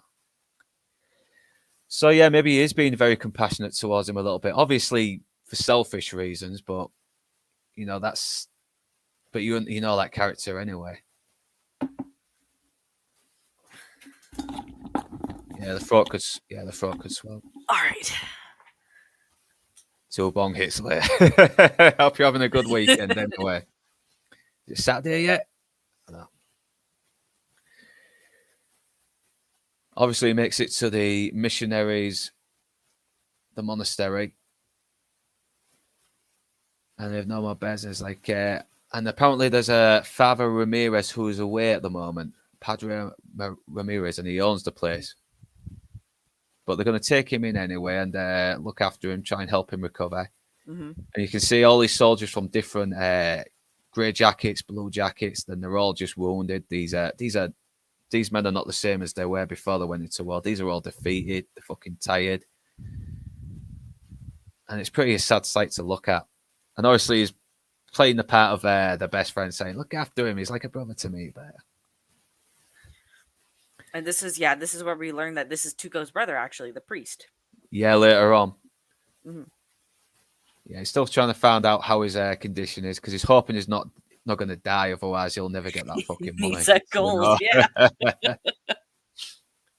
Yeah, gulping down whiskey. Come on, you got to savor it a little bit. Savor it.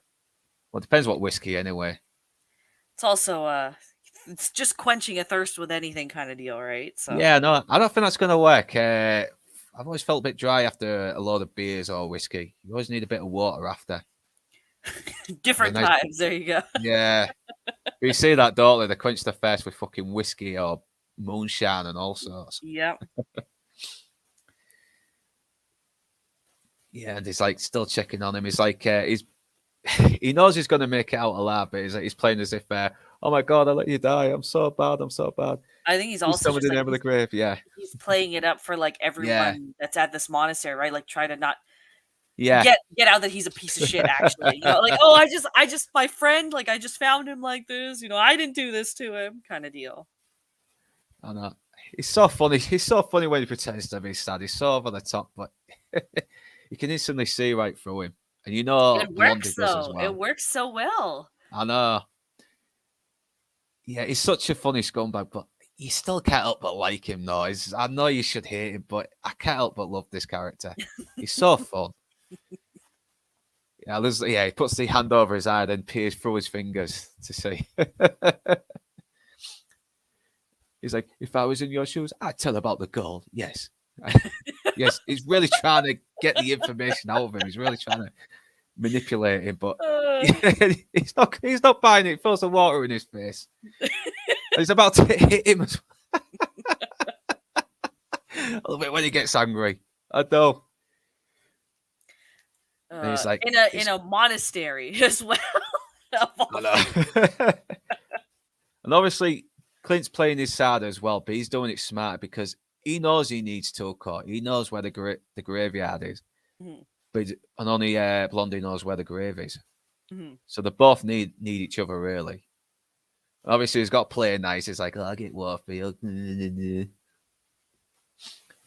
obviously, they've been there for a while. And it's looking like they better get the fuck out of there now because, the war's pretty much going all over the place. It's constantly in the background. And they're expecting the cavalry to come in at this point. Yeah.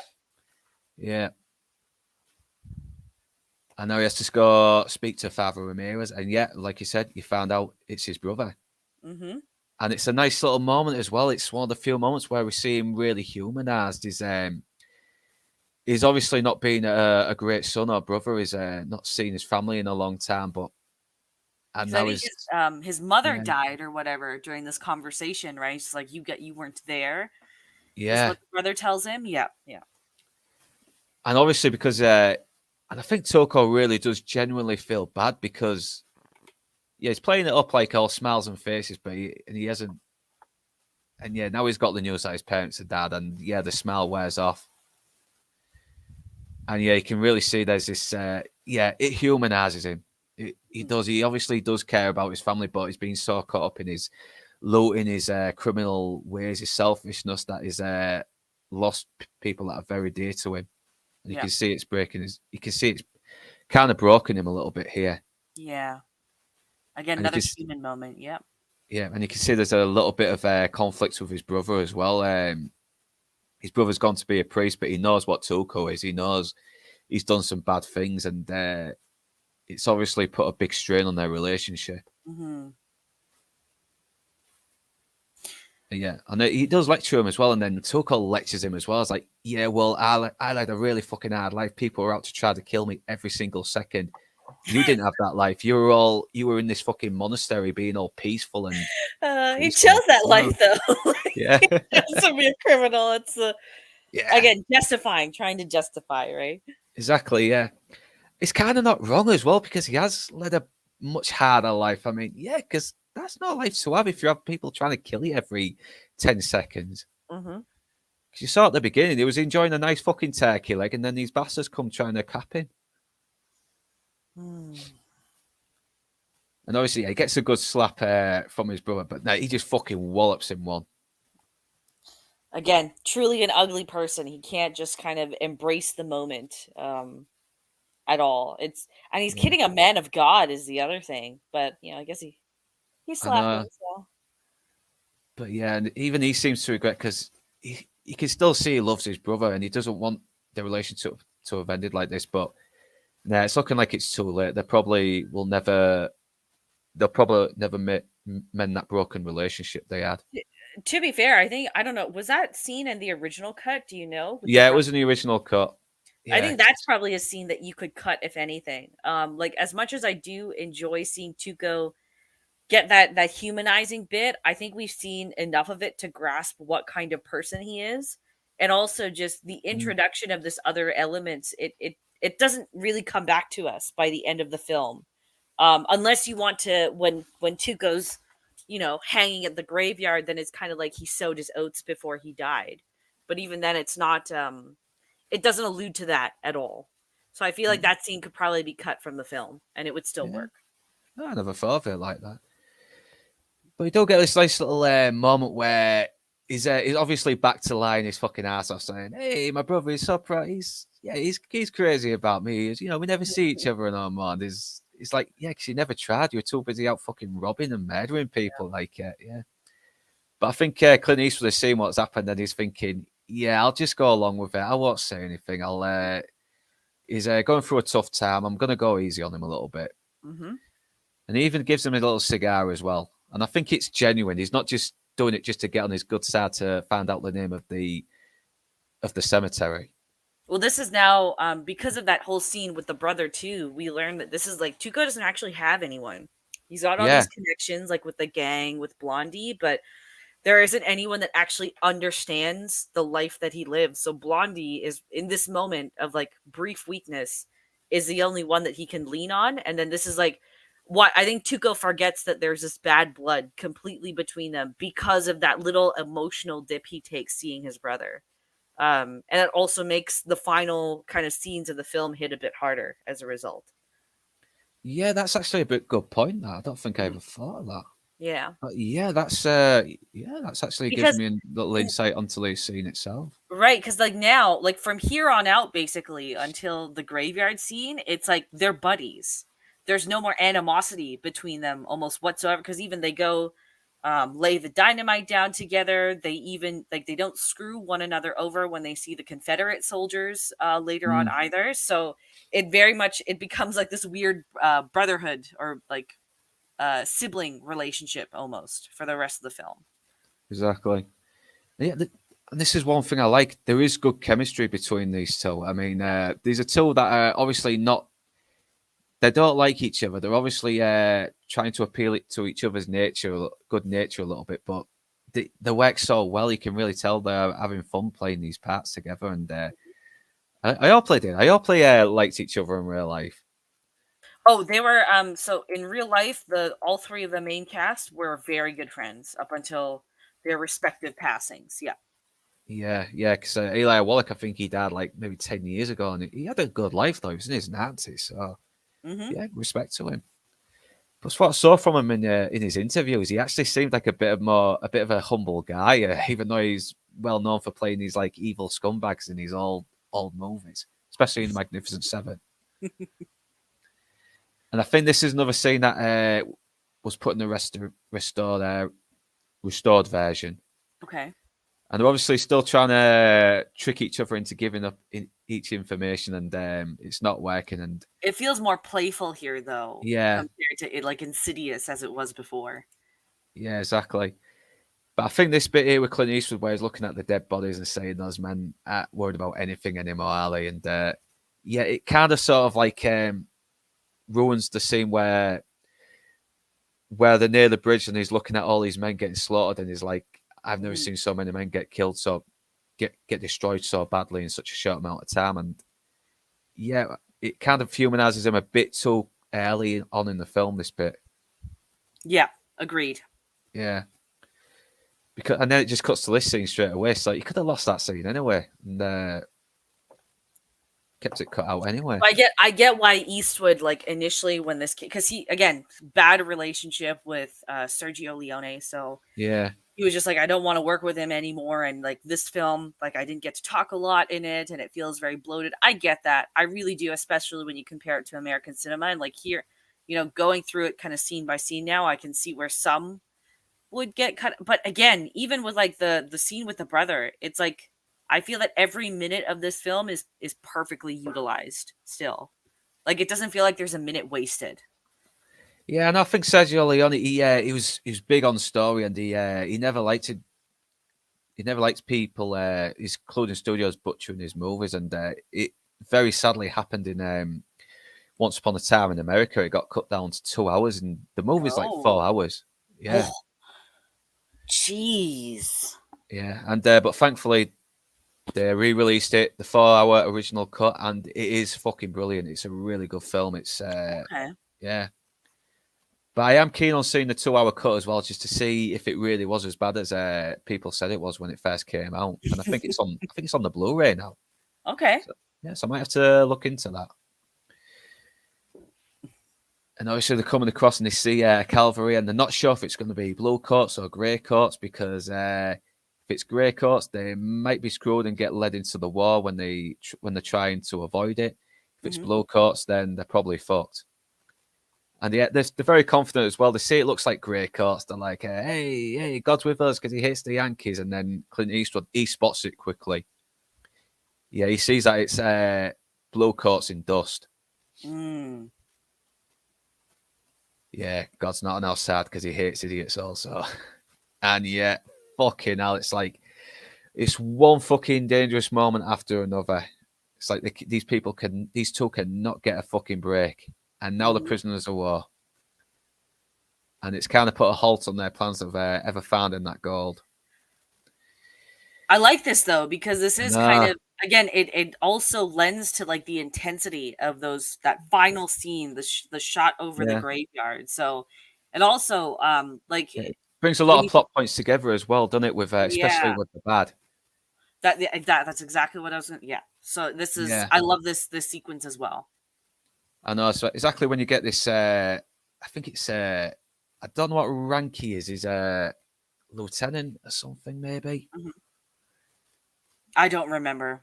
I don't remember either. And he's looking on, and yeah, he's badly injured, and we found out he's got gangrene. And yeah, you see right here, we wonder it on video. I don't think you'd ever saw it because of the frames being cut. But as soon as you get widescreen, you see that. And why is that camera kind of focusing on this guy, but at the same time got this guy in shot? Again, it's showing you Yeah, exactly from a character's perspective what you would see. exactly. Yeah. I know. Yeah, yeah. He seems to do all that. I mean, Sergio Leone, he had a real good eye for these shots, and especially, and he loved to have these big close-ups as well, and it really did bring a lot of tension as well, and really give the characters more impact on screen. It's storytelling without having to, again, like you said Spell it before, out. fucking. Yeah. Yeah. Then he hears the name Bill Carson being called out, and he's like, yeah. And obviously they recognize Angel as, yeah. Yeah. And he sees that they're looking over their way, and he's interested in the name Bill Carson. And Clint Eastwood was like, yeah, you better be Bill Carson. It's like, why do I have to be Bill Carson? Oh, it could be you. I like how it just assumes it's him. Obviously, he answers the call because he thinks, yeah, this could be an opportunity for Angel has to get him out there, maybe. Mm-hmm. Or he's hoping so.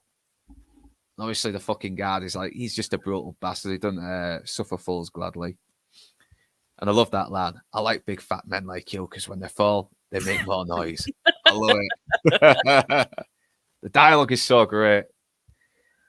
I don't think I know people who do talk like that in real life, but I don't care.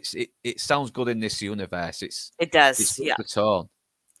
Well, also just again, brutal time, right? These men have kind Yeah. of lived through hell, so Yeah. it makes sense that they would look at things like so dark, so sardonically.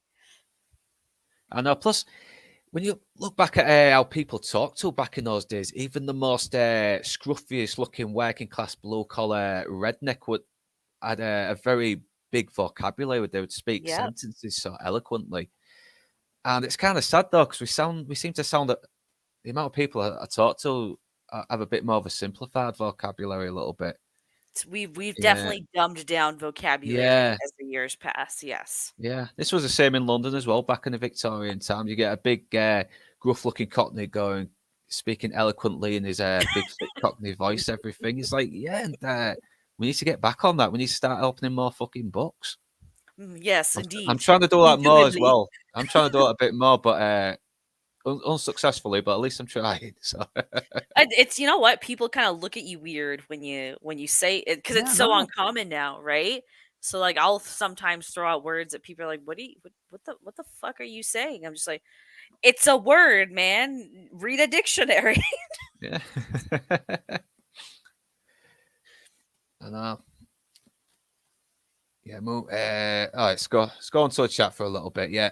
Once Upon a Time in America was Jennifer Connelly's big one. Yeah, she was very young in that film. She was like the young Deborah, wasn't she? I'll disagree with Wayne. I think I get why some scenes drag on, but I think it's one of those films that do it well, in my opinion. I think there's sometimes where I think the first Star Trek movie did overdo it on the long shots when it just wasn't the right movie for it. But with Once Upon a Time in America, I kind of cut it some slack. I actually haven't seen it, so I guess I'll have to check it out now. It is very good, but and once again, the characters are kind of bad people, but he somehow makes you care for them. Okay. Yeah, Angel Eyes is like, yeah, you know what? Let's let him off. See these two get good treatment. And Tuco, not being as smart as Blondie is, he's showing he actually does mean good treatment. He's not meaning it ironically. Clint, on the other hand, he knows what that means. Yep. Once again, we meet the obviously a superior officer, his commanding officer, and he's not happy the way that with the inhumane treatment that the prisoners are going through, because he wants because he's a soldier, he's probably an old-fashioned soldier, a gentleman. He's trying to conduct the whole thing with some kind of honor and principles, and he doesn't want to be so he's a very moral man. Yes. But the thing is, Angel Eyes does have a little bit of a point here. Is like how I remember being treated like that in Andersonville camp. But yeah, you can sort of disagree, agree. It depends on your point of view. But it's like, while I'm in charge of prisoners not to be tortured or cheated or murdered. And yeah, he's on his way out as well. He's got gangrene because there's no fucking actual medicine or medical help. Yeah. Yeah, it's like in A Million Ways to Die in the West. Is like, she had a splinter, doc. There's nothing you could do. And yeah, and it's looking like Angel Eyes is using this place as an extortion racket as well. He's been fucking Yes. killing prisoners and robbing them, and this also goes back to why that scene where he looks disgusted at the way at the soldiers in the earlier scene, the deleted scene, doesn't make sense because he's happy to fucking extort and murder prisoners, but when he sees soldiers in the earlier scene fucking looking all Oh. wounded, it contradicts it. Well, okay, now I'm wondering if maybe he looks at the prisoners that way because the plan is formulating for him then to just take a role in the army, like fake a role in the army. So It maybe could. it's not so much that he feels that much sympathy for them. It's more like, oh, there's an idea that I can implement here to get what I need because he knows that Bill Carson is an infantryman as well, right? So I'm Yeah. wondering if maybe that's a little like half of the intent of the scene, maybe. Yeah, maybe because it seems like someone who's already scheming his way. I mean, you saw it right at the Yeah, beginning with his employer. He was willing to make up his own rules as he goes along. Like the guy pays him 1,000, and it's like it's really just to stop him from killing him. But exactly. fucking I'm gonna take it as killing my employer anyway because I can. There was medical treatment with gangrene throughout the Civil War. Oh, Oh, so very yeah, there might be a cool. little bit of an historical, maybe the law and resources. I don't know. Yeah, so there's probably a little bit of a plot hole there. Hmm. Yeah, but then again, I did. That's one thing I might have to look up a little bit more on the movie, see if it was intentional or maybe they didn't know. So this is so some people have found that this probably takes place in 1862 just because when they're Yeah, back in the town there's some names that are referenced that line up with parts of the Civil War at that time, right? So because the Civil War stretched on for like 20 years, no, 10 or 20 years, didn't it? yeah, I think it went for a long time though, but and yeah, it was devastating. So I'm wondering when the gangrene treatment happened. That's all. Yeah, so I'll have to look that up because, like I said, gives me a 5. bit of Oh, yeah, okay. I was not wrong. bad. Shit. I don't know a lot about the Civil War, so there you go. Yeah, I Also need to look that extended. stuff up more. Yeah, I need to Yeah. learn more history on that. I've been learning a bit more about communism and shit like that, but not yeah, because we're living in these neo-Marxist times. We've got to learn what the fucking walk are up to, don't we? And Yep. yeah, it's Mhm. crazy, man. The West and the Nazis, in my opinion. And yeah, but he still wants to. He's still determined to try and bring the people doing it to justice in the short amount of time he's alive. But he's like, yeah, I wish you luck. You're never gonna fucking get me. That's what I assumed anyway. He's obviously mocking him. And yeah, Bill Carson's tobacco. So he knows Tuco's been to Bill Carson, and he obviously knows that there's a chance he's found out about the gold and where it could be. And yeah, he's paying off his cronies, and he's telling them to lie low because there's too many fucking goody two shoes sniffing around us at the moment that may jeopardize our operation. Mhm. So now he brings Tuco in, and he's being all friendly, blah blah blah. Yeah, everything's all right, everything's hunky dory, and he looks a bit suspicious there with the food. Has he poisoned him? Yeah. Once again, they are spelling it out. You instantly know straight away because we're fucking grown-ups with brains. Well, you're a grown-up with a brain. I'm a grown-up with some brain, but Mhm. yeah. And obviously, he's put him at ease. And he's just talking a load of fucking bollocks. He's lying his ass off as well, trying to play to Angel Eyes' good side a little bit. Like because that's what he is. He's kind of an opportunist in a way. Yes. But Angel Eyes he's not buying it. He's not playing along. He's getting straight to business. He's kind of keeping things neutral, like all casual, like He's conned his yeah, way into this army, so yeah, it's like he yeah, con man recognizes con man kind of deal. yeah. And he seems to be better at it, doesn't he? He seems to be better at lying and Yes. and scheming. And so, why are you going under the name Bill Carson now? I was like, well, it's not wise to use your own name, so I made one up because it's safer. He's playing it off like he's made the name up on the spot, and Angel Eyes knows that's not the case. Mm-hmm. And yeah, this scene's fucking. This is fucking brutal. This is like, do you like a little music with your meal, Tuco? And it's like, yeah, it's very good for digestion. It's like, I don't know if he's actually assuming that he's in a good place or if he knows something is coming up. I think he's suspicious. I think he's Yeah, preparing yeah, because because he did give a little look as well, didn't he? And yeah, this is where things start to escalate yeah, for the remainder of the movie. Yeah. yeah, you can see it on his face as well. He's getting ready for the torture that Tuco suffers. Mm-hmm. And yeah, and he's shown that, yeah, I'm onto you. I know where you got the fucking name from now, okay? I'm onto you. And yeah, it is a brutal scene. It's not as brutal as most scenes now these days, but I think at the time, yeah, it must have really shook fucking people on their knees a little bit back then. Mm-hmm. Because they're really kicking the fucking crap out of him here. And yeah, they're interrogating him. They're trying to get as much money as they can. Because he already knows about the gold. Yes. Yeah. Even if he doesn't know, he's not taking that chance that he doesn't. And yet, Blondie, he knows instantly what's going on. Even if that soldier hadn't told him, Blondie, you can see it on Blondie's eyes that he knows Tuco's getting the living shit kicked out of him. And yeah, he loses a tooth, everything. He's like fucking cut up. And he's like, how's your digestion now? Yeah, digestion now.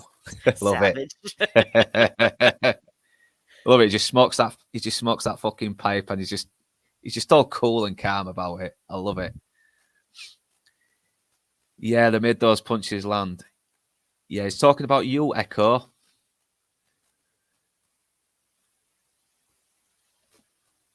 Yeah, because that was a fucking shit fight. I mean, you can see they're hitting there on that show. It was bad.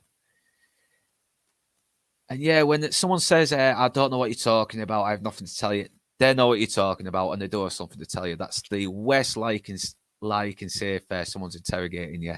We also know that, like, Angel Eyes also knows that this probably isn't the real Ben Carson because remember, he sees them at the hanging earlier in the film, right? So he knows Exactly, who this yeah. guy is. Yeah. Yeah. Not only that, he's had his face on the wanted posters as well, so he probably might Yeah. have caught it as well. So there's loads of factors in there. Mm-hmm. And I want to know why this player's eyes were so red during this shot. Yeah, I think it's because he's crying and he knows what's going on, and it's you can see it's killing him inside to do it. Is that it? Like, is it not just That's what I'm guessing. That's what I got anyway. That's what I got. Okay. I just thought, like, man, Sergio Leone fucking sucks for health and safety. Here I am crying on set, you know? Yeah, fucking gave him pink eye just to make the scene right. Right.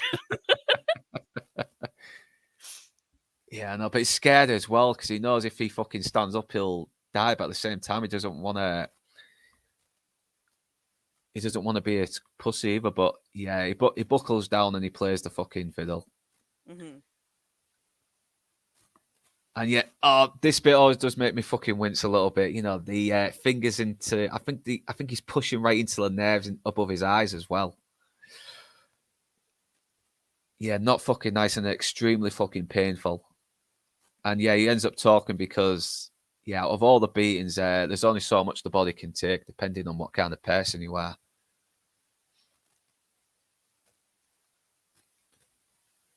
Yeah, and he actually tells him where that it's buried in a grave and where the cemetery is. Mm-hmm. And he's like, "Well, which grave?" He's like, "I don't know. Blondie knows. He knows the name of the grave." Blondie. Yeah, and he knows he's not gonna get the same results with Blondie, so he's gonna side with him. Yeah. He's gonna make him his partner. Well, you saw him sharpshooting, right? So he knows what he's yeah.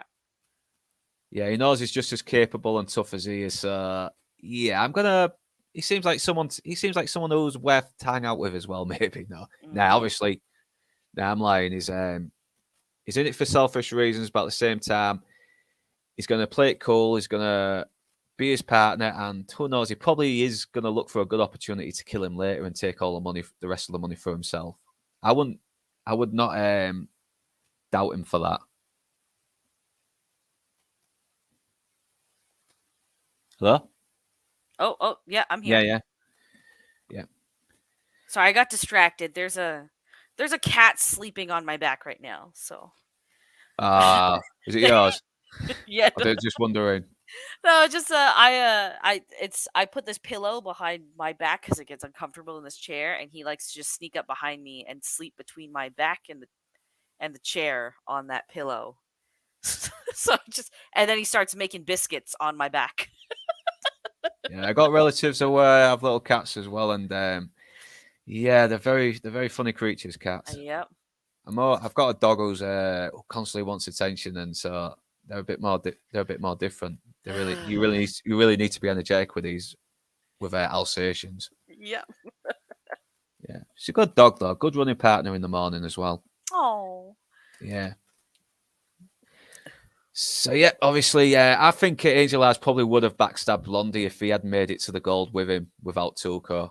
Yeah, if he knew that he Yeah, could persuade Blondie as easily as he did Tuco, or if he knew, because Tuco he exposes himself right away. He's not a very he's a good shooter and whatnot, but he comes off as a really like what's the word I'm looking for? dishonest. Yeah, dishonest, and you could mold him and all of that stuff. So, but Blondie does so little and stays consistent in both of the instances now that Angel Eye has encountered him.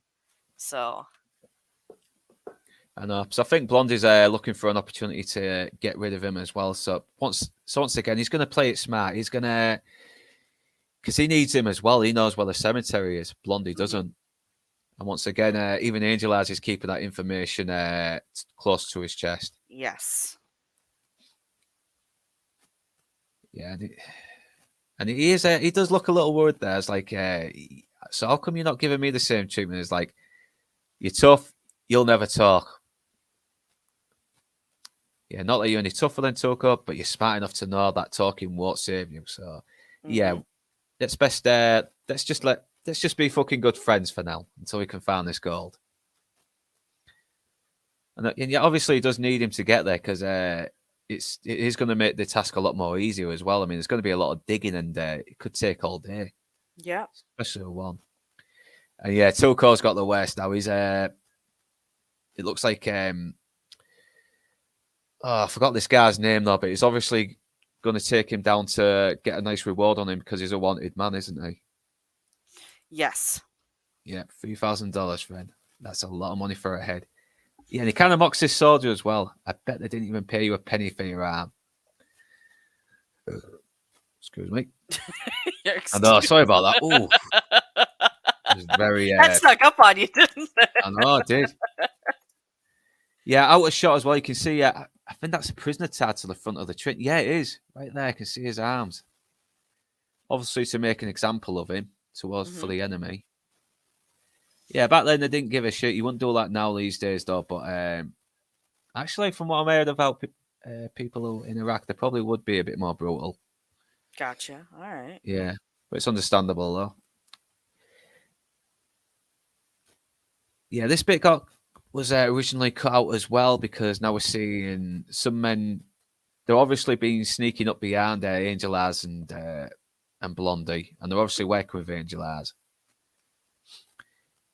But I think he could have cut this out as well anyway, because it just kind of stays and goes. In my opinion, anyway. No, I think you're onto something. Yep. Yeah. Yeah, because you see him where I can't really explain it properly. I think because you see him with him later anyway, and I didn't really question it. I was like, all right, his men are obviously they've been working with him on the extortion racket. They probably are going to be by his side, and he's probably has promised them a cut of the gold, and he'll probably find a good opportunity to fucking get them all taken out. Mm-hmm. And especially with Blondie by his side, it's looking like those chances are going to be high. Yeah. Yeah, and Tuco's obviously looking for an opportunity to get the fuck out so he can get back on track to find the gold. And obviously he's reaching for I think it's the gun, isn't it? But no. No, the guard is knows what the guard is very alert. So it's 2 across the use. I need a piss, and I've been on here for 10 hours. So the guard's like, all right, for fuck's sake, just get it over and done with. And it just fucking throws him right off the train, and yeah, it looks like it fucking as well. They really did that shit, and they're falling on all these rocks as well, and that's they must have had some bad injuries doing This that. is again one of the rumors, right? The with the health and safety on set. Like I imagine there Yeah. were quite some nice bruises after that one. Oh yeah. I think Eli Wallach said in an interview that yeah, people got fucking hurt back then. No pussies on set, you know. Yeah. He's cracked his fucking skull open on some of the rocks, and I don't know, did the keys fall out of his pocket because he's obviously he's trying to use the gun and Hmm. it's not working. It's obviously damaged or whatever, and it's or jamming. Hello, Gooch man. Thanks for joining us. Gooch. Yeah, so tries to break the chains, but it's just not working. It's just so now he has no choice, but he has to wait fucking hours for. I don't know how long it took for each train to come round. Was it like an hour, couple of hours, a day? Oh, I they were don't here know. for a while. Yeah, Yeah. yeah. Because I mean, I think the railway was still pretty much new back then as well. Hmm. Yeah, so he's got to be here because that's pretty fucking dangerous as well. Because being so close to those wheels there, Jesus Christ, and yeah, he's really doing it. Let's go back a bit. I think I might have missed. Yeah, I think it was right at this moment because you always get those steps when you enter these carriages, don't you? And as soon as he got up, his head nearly missed one of the fucking steps. Hmm. Obviously, gets away, and yeah, they make it way to this town where people are being evacuated. And you see the soldier who's carried his own grave before they execute him. It's fucking hell. It's harsh, man. It doesn't fuck about, and that's why I love this film for. Hmm. And obviously they're going to haul up somewhere for now, and yeah, just by coincidence, Tuco makes it into the same town, just out of sight, and he obviously hides amongst the crowd until they can find a place to haul up. Then you see this guy come back. From the beginning of the film, right? Yeah, it's from the beginning of the film. Is Opening shot. Yeah. Oh, I yeah, totally missed that actually. yep. I know he survived the gunshot, and it's obviously been a good long while since that happened because he's all stubbly. He's all he looks like he hasn't bathed in days. Looks It's like he's aged up a few yeah, years. Yeah. and obviously he sees Tuco, and obviously he's looking away as well, so Tuco doesn't notice him. And yeah, this place is all fucked up, and he finds a nice little bath though, get Hmm. himself cleaned up. He's been covered in muck and fucking God knows what and flies and everything. So yeah, and then he comes in and yeah, he's yes, I don't know if he's lost his arm or yeah, he's lost his arm. He probably had a bullet hole in and it had to get chopped off so he wouldn't get infected or die from all s- all sorts of Same infections with that would the affect him. hobbling dude at the beginning, right? Yeah, Probably same yeah. scenario. Yep. Yeah, now he's relishing this moment because now he's got him in a very embarrassing situation, and he's gonna relish it before he finishes him. But Hmm. yeah, he pisses about and he pays for it. Tuco shoots him through the bath, and I don't know, would that fucking powder get wet though? Because it looks like that gun's been in the water for quite a while. Oh, that's true. Yeah. Yeah, but either way, it's a spaghetti western. It's very stylized. We kind of let it You can let slide. it go. Yeah, Yeah.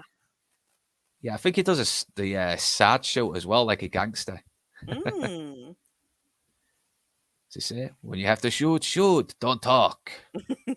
Another great line, and Blondie hears it. Every gun makes its own tune, so he knows Tuco's around. I mean, it's still kind of a long shot that I would recognize a gunshot when they all sound the same. When pistol shots sound the same, at least to me, anyway. Yeah, they all more or less sound the same to me as well. Yeah.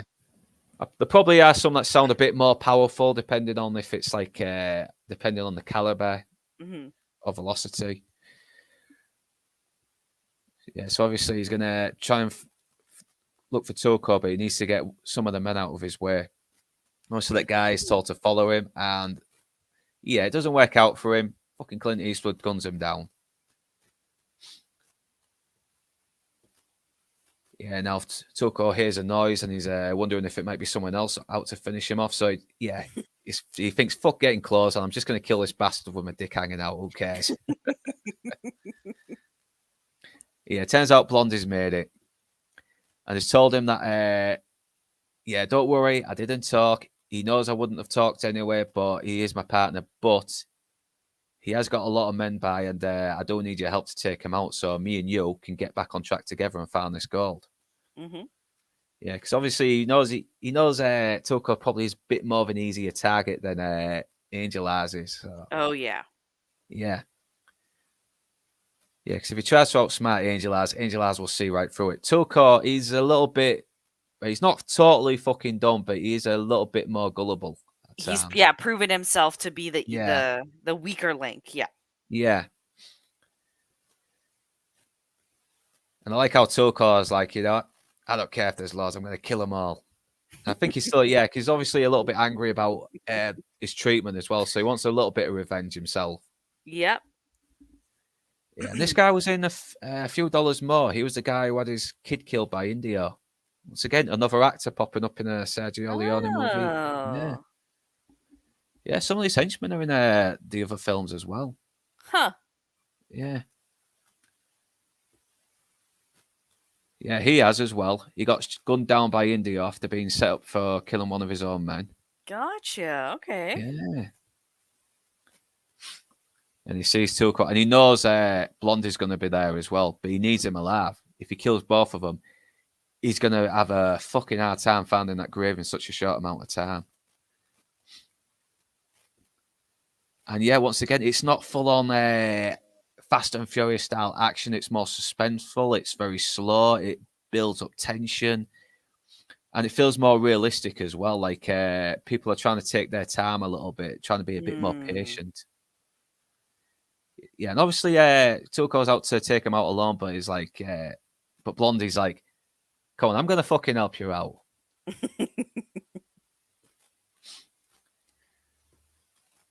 Yeah.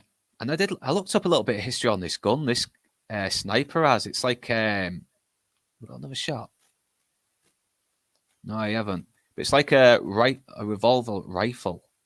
Gotcha. And Okay. they had a lot of people had problems with this gun as well, because when they were firing, the barrel would get so hot it would burn their hands. So there was nothing. Wow. Yeah. You see his fingers are his hands are on the barrel right now. Oh. Oh yeah, you should look up simple history on weird guns in weird guns in history. The stuff that was invented and fucked up and never got used again because of all the consequences they were using. Hey, you popping a bottle of champagne there? Gotcha. All right. Flash burn on the lead hand. Yeah, yeah. Yeah, just walking along. Me personally, I'd be getting undercover because when those shots fired, they're gonna be aiming at you. Mm-hmm. And I like how these men just fucking dive to the ground as soon as the cannons hit. I know it's useful with grenades, cannon fire. I don't know if that would help. I'm not sure either, in all honesty. Yeah, You're not supposed to put it was never designed for your hand to be. Oh, okay. yeah. Noted.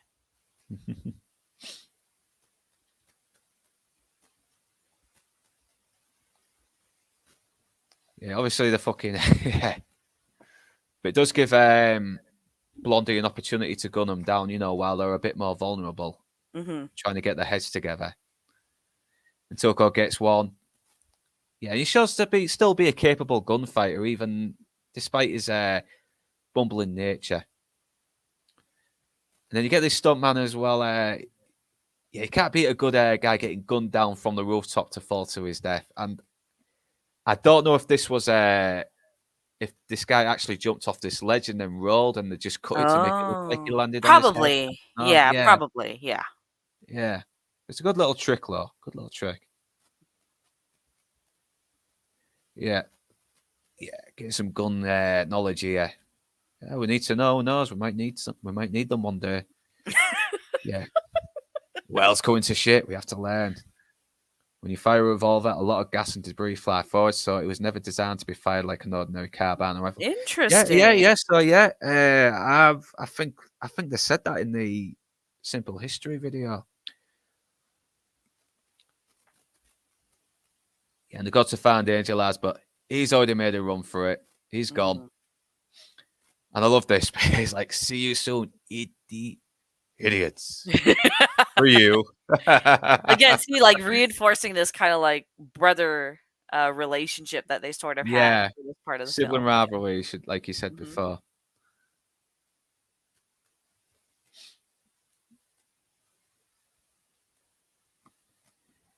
Yeah, and yeah, they made a few, and they've made a bit more progress on the journey. It's looked like they're getting closer, Mhm. right up until the fucking yes, yes, the Union in it. That was the Blue Jackets, wasn't it? The Yankees, the Yankees. I'll just say Yankees. Okay. That's a safe Yeah, bet. yeah. I need to learn my Civil War history a bit more. I mean, I did watch a little bit of Razor Fist's Civil War video, but it's been a while and I forgot a lot. Mhm. Yeah, that piece of paper was part of the script. They just used it. Yeah, I like how they fucking didn't see them straight up ahead. Look, they weren't too far from this barracks as well. No. And they seem to have failed to have noticed a shitload of fucking soldiers uh, seeking, well, lying low. Refuge. Yeah. Refuge, that's it, yeah. Then I come across this, I think he is a lieutenant, maybe. And I don't know who this actor is, though, but man, he makes such a fucking great impression. Yeah, the rebels were great and the Yanks were blue. Oh, okay. Noted. Yeah. Razor Fist is Yeah. not a good Civil War historian. I know, and I like Razor Fist stuff, but yeah, I need to look it up myself because it's so easy to listen to a YouTuber and assume that's the facts because Mhm. even some of the YouTubers I liked have got it wrong.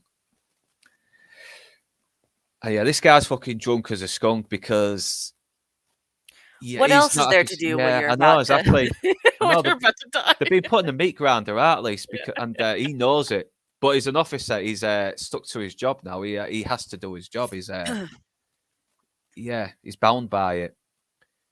And I do like how he's wondering who these guys are. And Tuco actually probably does a smarter thing, in my opinion. He says, "We want to enlist," and even Bond Yeah. is looking at him like that because yeah, if he said he can't tell them the truth because they'll probably go after the gold and probably take a big cut or have them killed and you know, Well, it's an easy no, guise, right? Like no one yeah, really questions a soldier, no matter what period of time you're in. So, exactly. yeah. I know. Plus, they can't tell them the truth either. So, and if they lie saying they're passing through, it's going to make them look more suspicious. So, yeah, we want to enlist. It seems to be the only thing they can do until they can find a way to escape the situation Mhm. that they've gotten in. Yeah, this is this is the second best sequence of the entire movie. Yeah. Yeah. Yes. Do sub to Vex. Check out How our do you content. how do you Like. know I'm a girl? How dare you assume my gender? It's 2024. Thank you for the sub. Thank you. Yeah, yeah. Everyone, if you've not subbed to Vex, please do check out the content, like, comment, share, help the algorithm. It helps the channel. And yeah, yeah.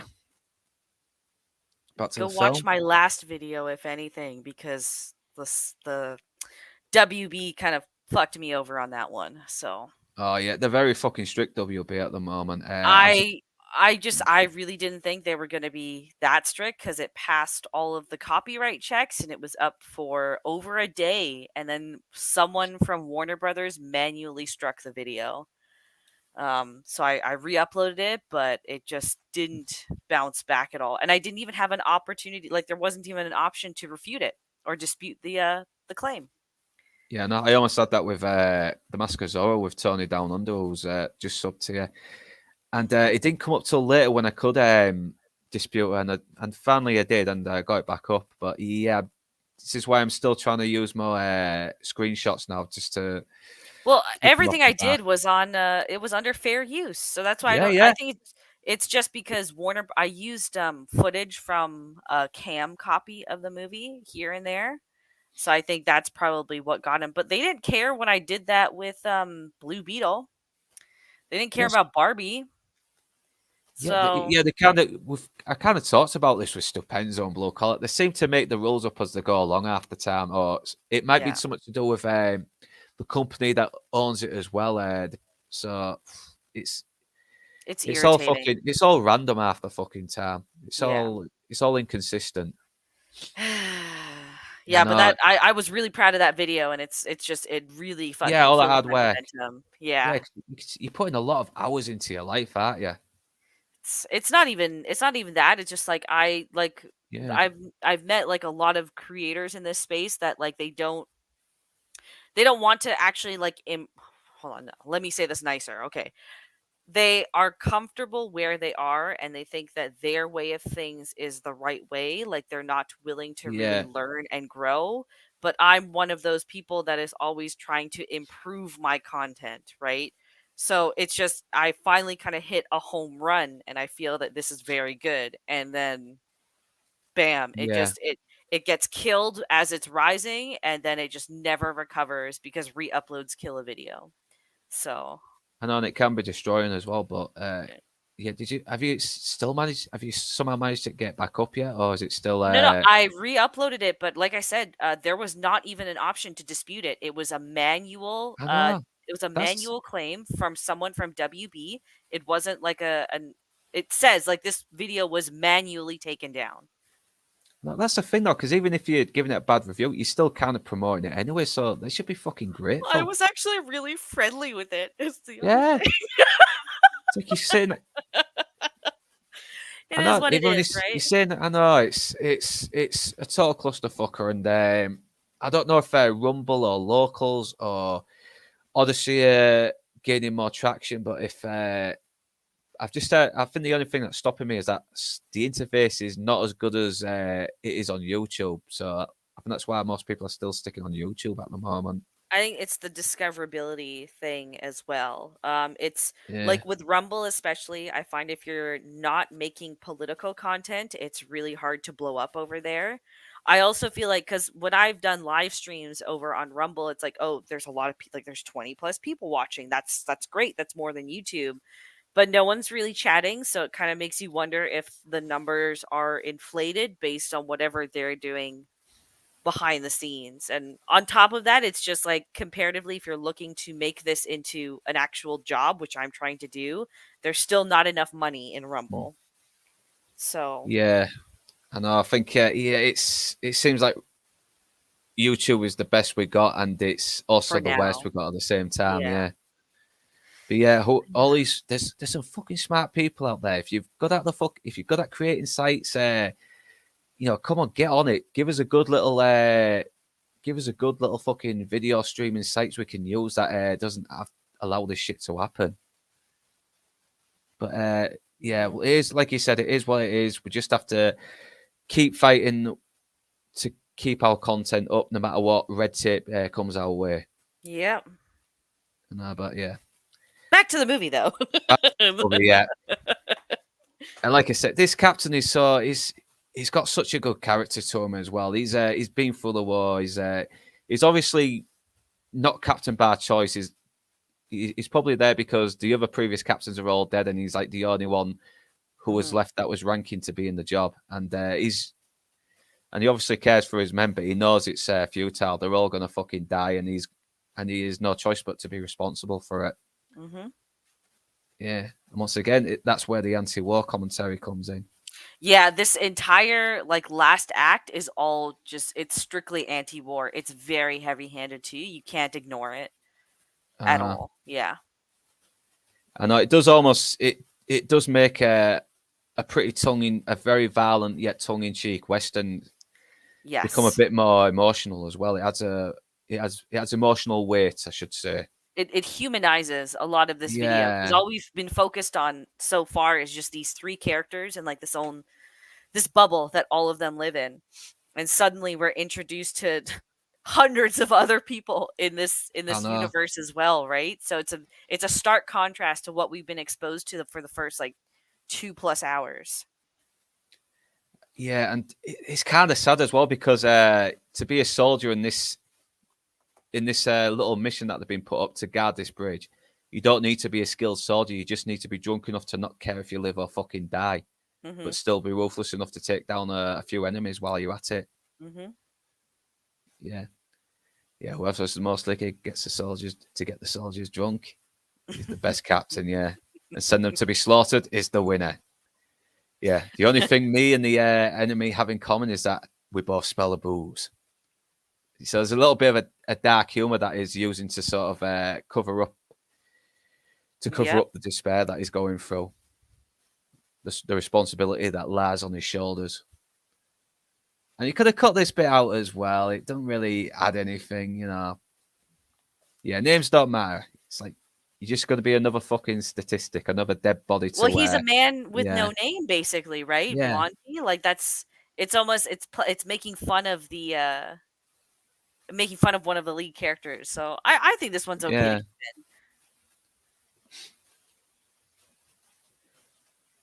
I've lost my track of man now. Fucking yeah. So we found out that this bridge is very vital for both sides, and all he wants to do is just blow this fucker up. So hopefully it might save more men and prevent them from dying. And he's been obsessing about it for a long time. And yeah, I've done it. I've blown it up. Boom. And obviously, he won't do it because he'll get court martialed and probably executed. But and in. Mhm. he'll probably cause a lot more trouble for his other soldiers, maybe. And it just goes to show just how all these fucking politicians just should not care about young lads dying for them. You're Yep. just throwing them to the meat grinder. It's like World War One a little bit as well, in a way. And yeah, it's looking like he's about to go into another battle, and he's drunk enough to not care if he fucking dies, but obviously he's not going to care what harm he does to the other person as well. And Mhm. he's probably traumatized as well because you're in war, you kill a load of people, and sometimes brutally, and it's going to stay with you no matter what. And yeah, Blondie and Tuco look on. They see all the companies getting ready to battle. They all rush This in, is and crazy. This is it all is. real. This it Yeah, like you is see everyone. amazing. Yeah, no one's fucking. There's this would be CGI'd right now as well. The landscape, the extras. It's, Everything. You don't have explosions like this on a I set. You don't know. build sets like this anymore as well. I know these are big explosions as well, so you had Yeah. to be really careful not to get anyone killed because even if they were that, even if they looked worse than they were, it would still cause some damage, still Mhm. cause injuries. Back to screenshots. Oops. Yeah, no, I clicked off it by the Here we go. And they say that the captain has been injured. Yeah, look at that. Fucking hell. And yeah, this comes the line where that really humanizes Blondie. You can sort of see he's started to change his outlook a little bit. Apart from, he's not just seeing the gold now, he's just seeing wasted lives of young men who had so much potential and they will Mhm. never live it. The Tony Down Under says amazing scene. We'll never have a scene like this again. There's a clip that was trending on Twitter a few weeks ago. But it Yeah. was behind the scenes of that Tom Cruise film. Um oh shit. The one where he lives the same day over and over again and there's an alien invasion. Um Oh, I don't think I know. Oh yeah, Edge of Tomorrow. Edge of Edge of Tomorrow. Tomorrow. There we go. Yes, Okay. yeah. So there's a clip from behind the scenes of that, and like the scene where they're storming the beach, you can see from a bird's eye view they actually that was a full beach that they had rigged with real explosives and everything. It looks amazing. I'll have to Yeah. find that clip and I can, but yeah, like it's I very buy it, rare. yeah. It's Tom Cruise, isn't it? He likes everything to feel real.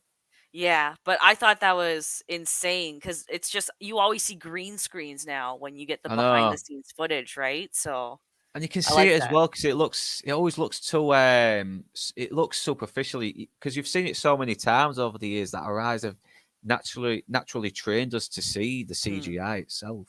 Yeah, yeah, you can pick up because the frame rate is different and it looks almost a little bit too polished. Like the naked eye can tell. Yeah. I know. I think, to be honest, the only time I saw CGI in a movie recently where I was wondering if it was CGI or not was Godzilla -1. And I was like, fucking hell, I wish CGI in more movies was good these days, like Wait, for that. which parts in Godzilla -1? When you see Godzilla, I mean, Really? you can still kind of tell it's CGI, but it still looks pretty fucking good. Probably Okay, in I comparison. gotcha. Yeah, yeah, No, I could tell that it was CGI, but it was very good. yeah, I'll give you that. Like the yeah. textures and everything. Yeah, Yeah. they had like details, everything. Like they really, yeah. Hmm. I know, but I've not seen that in video games these days. They aren't very well rendered like there was in the previous generation. I mean, Oh look at yeah. the new Suicide Squad. Fucking hell. I saw a shot by shot comparison of Harley Quinn in Arkham Knight and Suicide Squad. And the Arkham Knight one looked so much more detailed, so much Mm. better rendered, everything. It's just like, Jesus Christ. Downhill trajectory in gaming as well, Yeah, unfortunately. Yep. I know. It can't. I've not got a PS5, and to be honest, it's one of the few things that's stopping me from caring about getting one. Really? Yeah, because I don't get a chance on video games that much anyway, and I've still got a few games I want to play, but I gotcha. I yeah, gotcha. It's like why bother investing? Yeah. yeah. There's no new Rocksteady game. You're wrong. Okay, fair. It's a WB game. There. Yeah, WB's really gone downhill. God. Yeah, yeah. Fucking hell, man. He's and he lived till the age of 90. Well, 90 something anyway. In his 90s, yeah, you gotta love Eli Wallach there. He survived the fucking movie and he still managed to live up to a good long life. Yeah, props to the guy. Props to the guy. Absolute legend. And I love how Blondie's like really cares what's happening here, but Tuco, he just don't give a Couldn't shit. He give a just fuck. Yeah. yeah, he's just trying to think of his way out. He can get the fuck out of this location and move on to what he wants. Hmm. Yeah, and yeah, straight on the first thing he says, the money's on the other side of the river.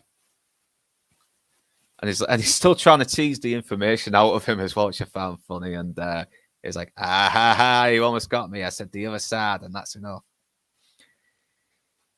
And obviously they do get to the conclusion that yeah, if we blow up that bridge, the fucking Confederates will fuck off somewhere else, and so will the Yankees, and it will leave them free to press on. And yeah, I think this is a bit fucking dangerous having a cigar near explosives. I don't know if it's from the time, but yeah, this is the olden days when safety precautions weren't that strict.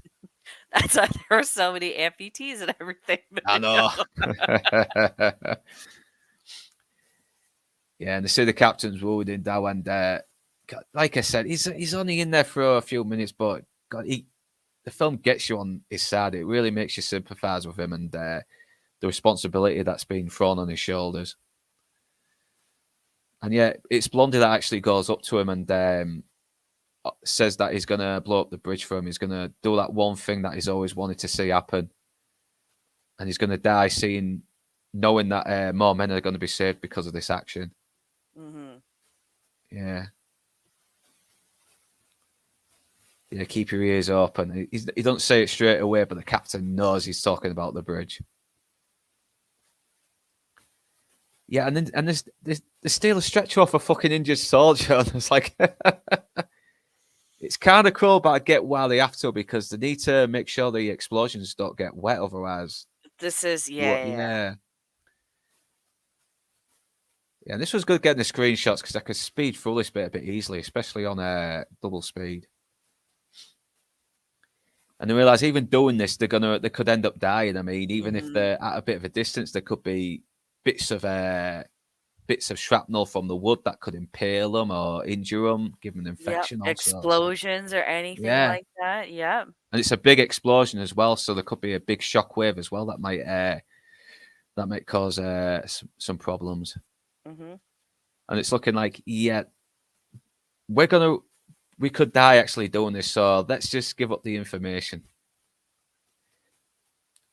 And he's begging to live a little longer because he wants to see it for himself. He wants to see and acknowledge that the rest of his men are going to be okay after all this. Mhm. So obviously, he tells him the name of the cemetery, and he's like, "Okay, now you tell me now. Tell me straight away."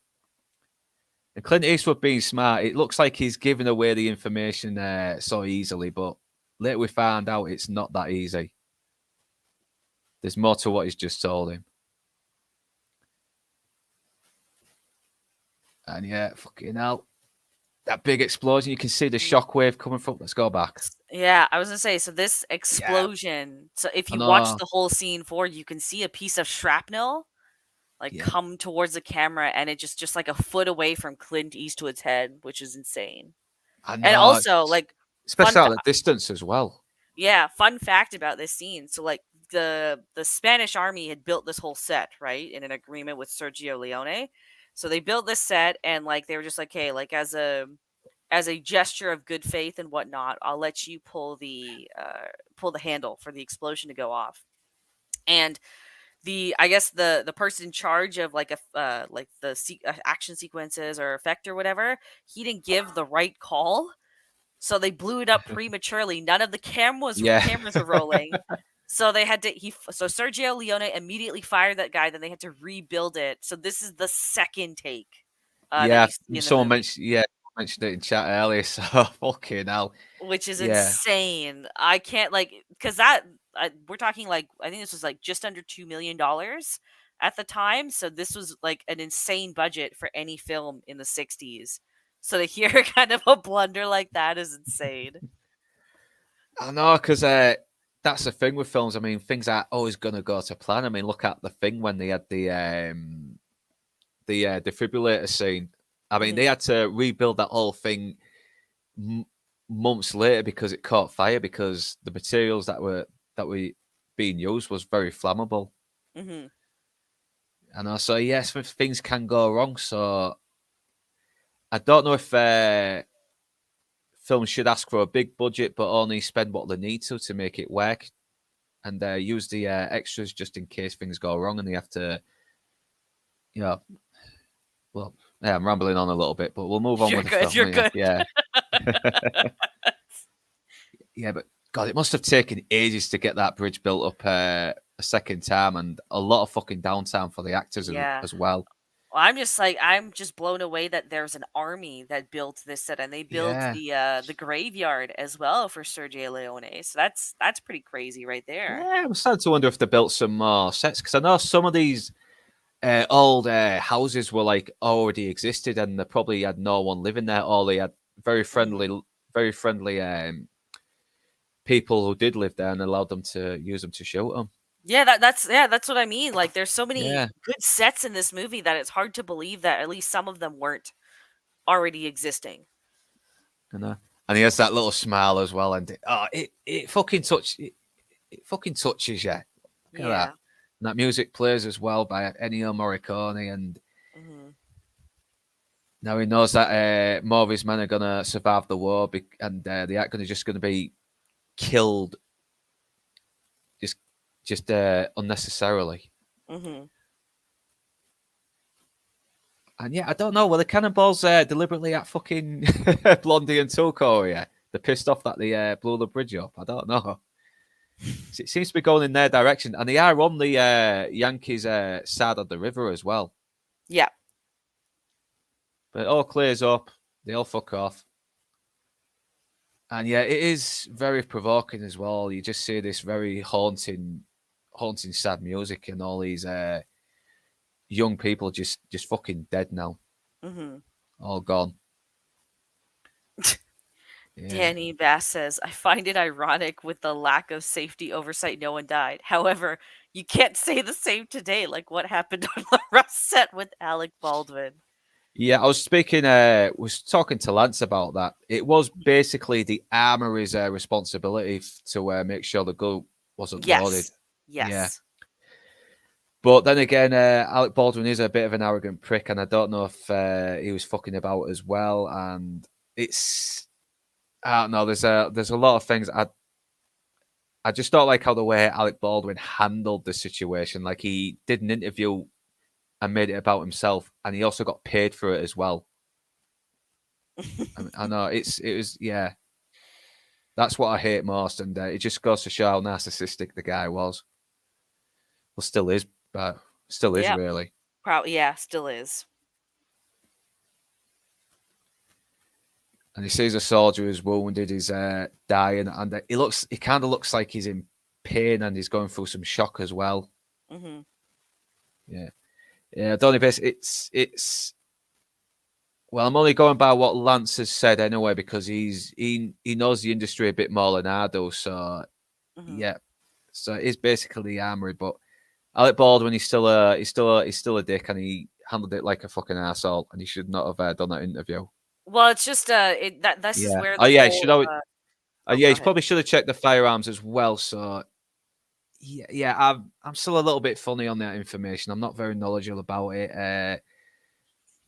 You know, I try to look things up, but even when I do, I forget. And Well, yeah, this is where the whole issue was with, I think, because there was a lawsuit, if I remember correctly, that mm, the family had filed, and that was what they were trying to figure out. Like, was it the weapons supervisor's fault, or was it Alec mm, Baldwin's fault? Because I agree with Tony Down Under. I think it's a mix of both.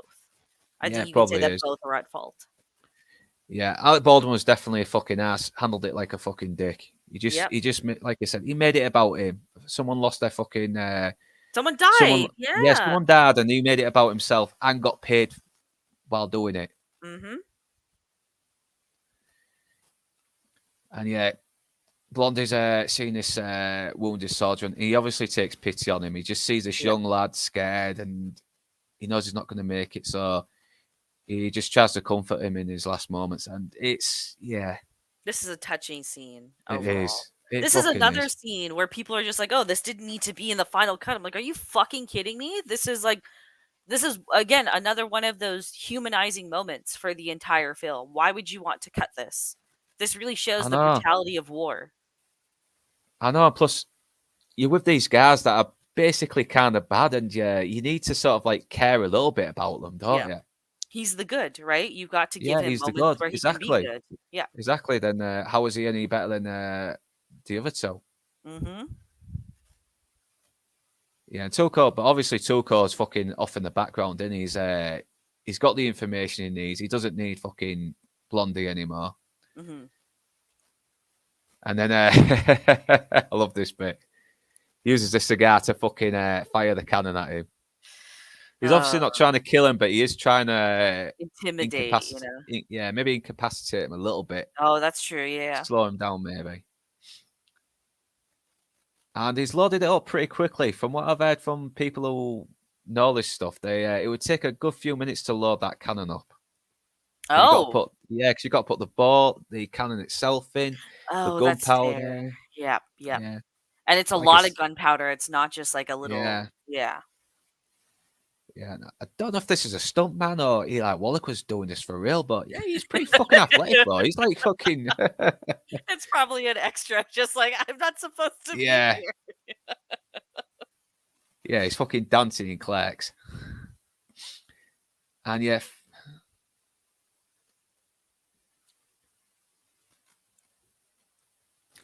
and yeah, they found out that the and yeah. Let me get my fucking head together. Sorry about that. And he's You're obviously good. he's managed to land in the cemetery. I don't know. Was Blondie deliberately shooting those cannons to lead him there? I don't know. It's a bit extreme, but and a bit crazy. But yeah, I think it was just, yeah, to get him go because of how vast this graveyard is, right? So mm, it'd take forever, so I think he had an idea that, "Oh, he wants the gold so badly, he'll probably run. I should just follow him." Like, he's a yeah. rat, he knows where things are probably gonna be. I know. He lets him do all the hard work. Let him find the Yeah. fucking gravestone. I love this. It I really is. want to go visit this in Spain because it's been Yes, it's still restored and there. everything. Yeah, Has it yeah, been? yeah. Oh, it's been restored. Oh man, that's Yeah, so awesome. That. after this film, they just kind of abandoned it. And then a bunch of fans of the film in 2015, they traveled to Spain, they found the area and they restored it so it looks almost identical to how it does in this film. It was actually all documented in a documentary called Yeah, there is Unearthing a Van yeah, there is Halen. yeah, there is a documentary called Saddle. I think it's on Netflix still. I don't know. I have to Yeah, it check it might out. be. But yeah, there's a documentary documenting the whole process and you can go visit this. So I'd really love to go to Spain and see this with my own eyes. Yeah, yeah, it'll be dull. Yeah, yeah. Hi. Take some fucking pictures while you land put on Facebook, and I'll have a look. Yeah. And yet you got that fucking ecstasy of goal playing while he's just running around, and Mhm. it's almost it almost makes you go dizzy as well because there's so many graves, and obviously it is going to take a lot of fucking time. It is going to take ages, and you just kind of it just kind of lets you enjoy the moment. Just watch this guy Yeah. going around while you enjoy this really Mhm. fucking awesome epic music by Morricone. And he finds the graveyard finally of Art Stanton, and he looks for anything he can to dig it up. And he's not even being patient about it as well. He's just being really hasty. Mhm. And then he then a fucking shovel gets passed to him, and Blondie's already caught up with him, and he's finally wearing the poncho, which apparently this is actually set before the events of the other two Dollars movies. Yes, it is. Yep. Yeah, because that's where he gets his poncho, and yeah, I always thought that was a bit weird. Why when he got it at the end of this one?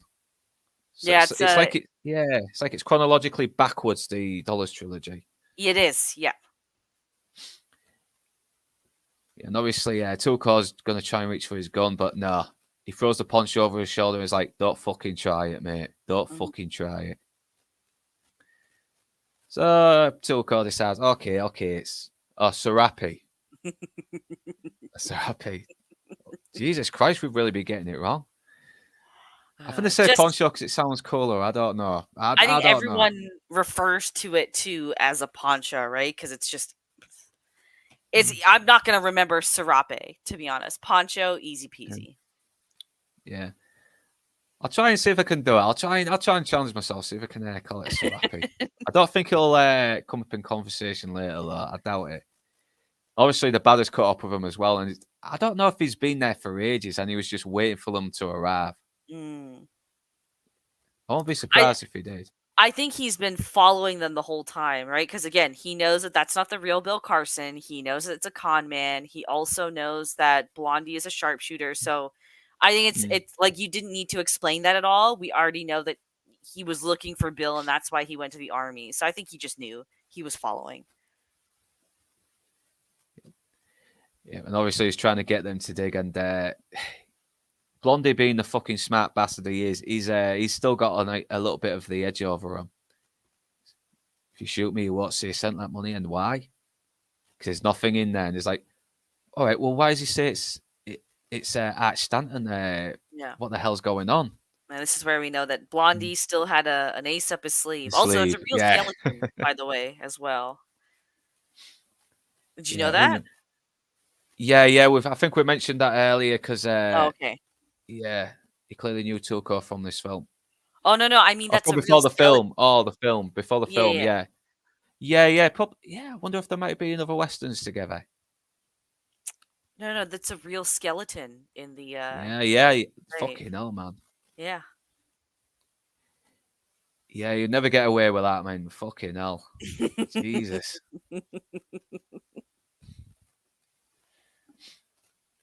Yeah, I like the fact that Tuco is still a little bit of a Christian. Like he still does the cross, doesn't he?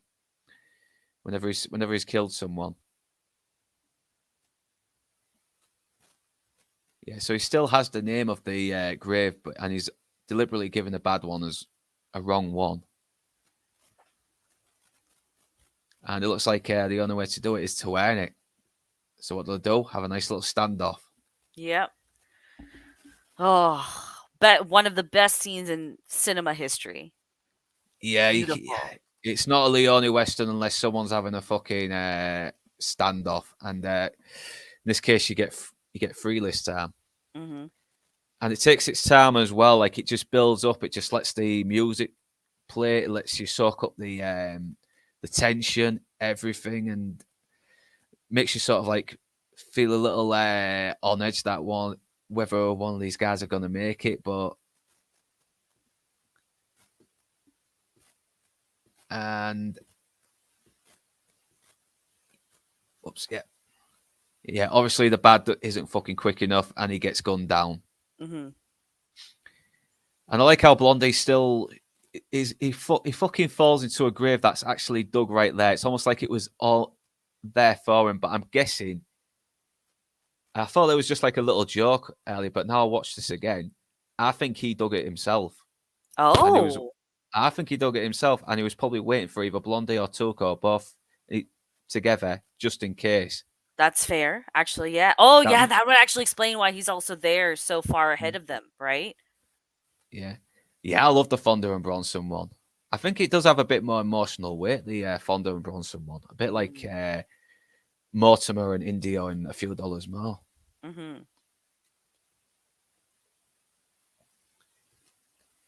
Yeah, and his gun's not fucking loaded. He's like trying his best, but And this is the pistol that he put together as well, right? So it's yeah, finally coming to screw him over. yeah. I think Blondie emptied it. I don't know when though. I'm still trying to think when he found a good opportunity for it, but Probably when they were in the lineup originally before he got called into the cabin with Angel Eyes, probably around there yeah, sometime. 'Cause he probably, yeah, changed outfits, right? And he hasn't had to fire his gun since then. yeah. Oh, when No, he but was asleep. There you go. yeah, yeah,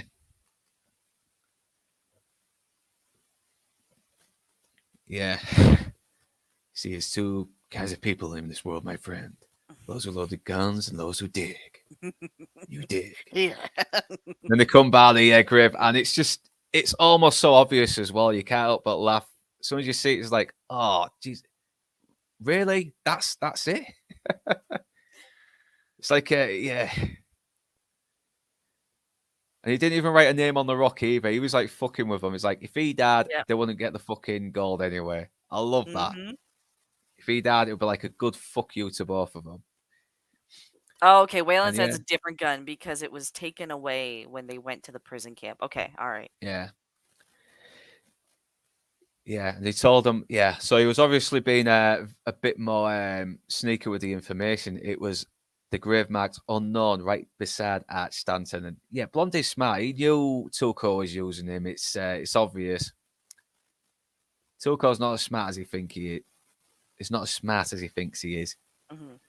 Yeah, obviously digging it now. He's getting all the gold, and I really wish Tuco hadn't smashed the bag open because that seems like a lot that they have to take with them. And yeah, they need that bag. The for so this is $200,000 worth of gold, right? So Yeah. adjusted for inflation, that's about $18.5 million today. Fuck me. Yeah, Jesus Christ. yeah. I know. So And it's no got to be. wonder they were so I hell know. bent on getting it. Plus, it's so. It's. Yeah, it looks like it's going to have trouble getting it all if he did try and kill Blondie because those things are fucking heavy. Gold is heavy. Hmm. Oh yeah, oh yeah. Oh, yeah. I mean, you see it in Kelly's Heroes where they're throwing the gold around and passing it like it's a fucking football. Then, yeah. What?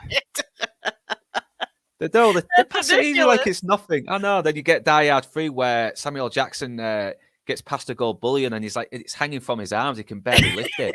And it's like, that would happen. That's what really, that's how heavy gold is. Hmm.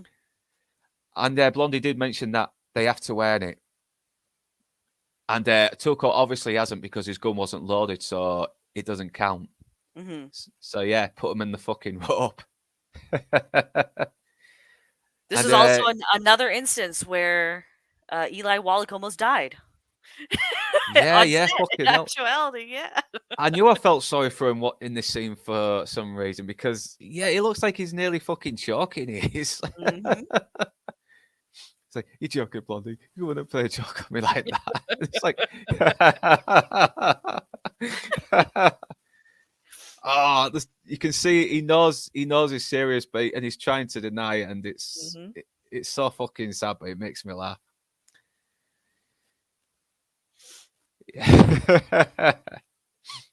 Beautiful, beautiful. It's so fucking mean spirited, but God, it fucking cracks me up. And it hits so much harder because you watch fucking Blondie go all you Yeah. see him ride off all the way. It's wonderful. I Oh, like it's just like the cherry on top after seeing that awesome standoff, and then you see just like, oh, this like really suspense. You don't know if Tuco's gonna drop or not, so it gets you on the edge of your seat all over again. yeah, it kind of shows Blondie's got a bit of a sick sense of humor as well. I mean, Yep. he loves to stick it in, and he does it with such style, Mhm. such panache, for lack of a better word. Yeah, he still leaves him his cut of the gold as well, which is nice despite the Even situation. funnier. Yep. Yeah, the gold's there, but he can't get to it. The shot. Yeah, it is. That is a fucking. That was an It's insane possible. shot. Yep. Yeah, it's possible, but it's hard to do. Yeah, you got to be really. I believe. Yeah, I think there's probably some really good sharpshooters out there, but damn, I think you got to have a really good, perfect, 100% accurate aim. Mhm. Yeah, and he's just shouting Blondie. It's like he's hoping he'll come back from. And look, his eyes are all watery and everything. So, and his face is going a little blue. And also, yeah, I can see what you mean by him nearly dying. It's like, it's funny, but at the same time, I'm worried for this guy because this is happening for fucking really. Yeah. And he's got that little smile. He's got that little glimmer of hope that he's going to come back and say, "I was only joking. I'll cut you down." But no. And then he knows what's happening. That look on his face, the smile's gone. It's like, no, you're not going to, are you? No. Bang.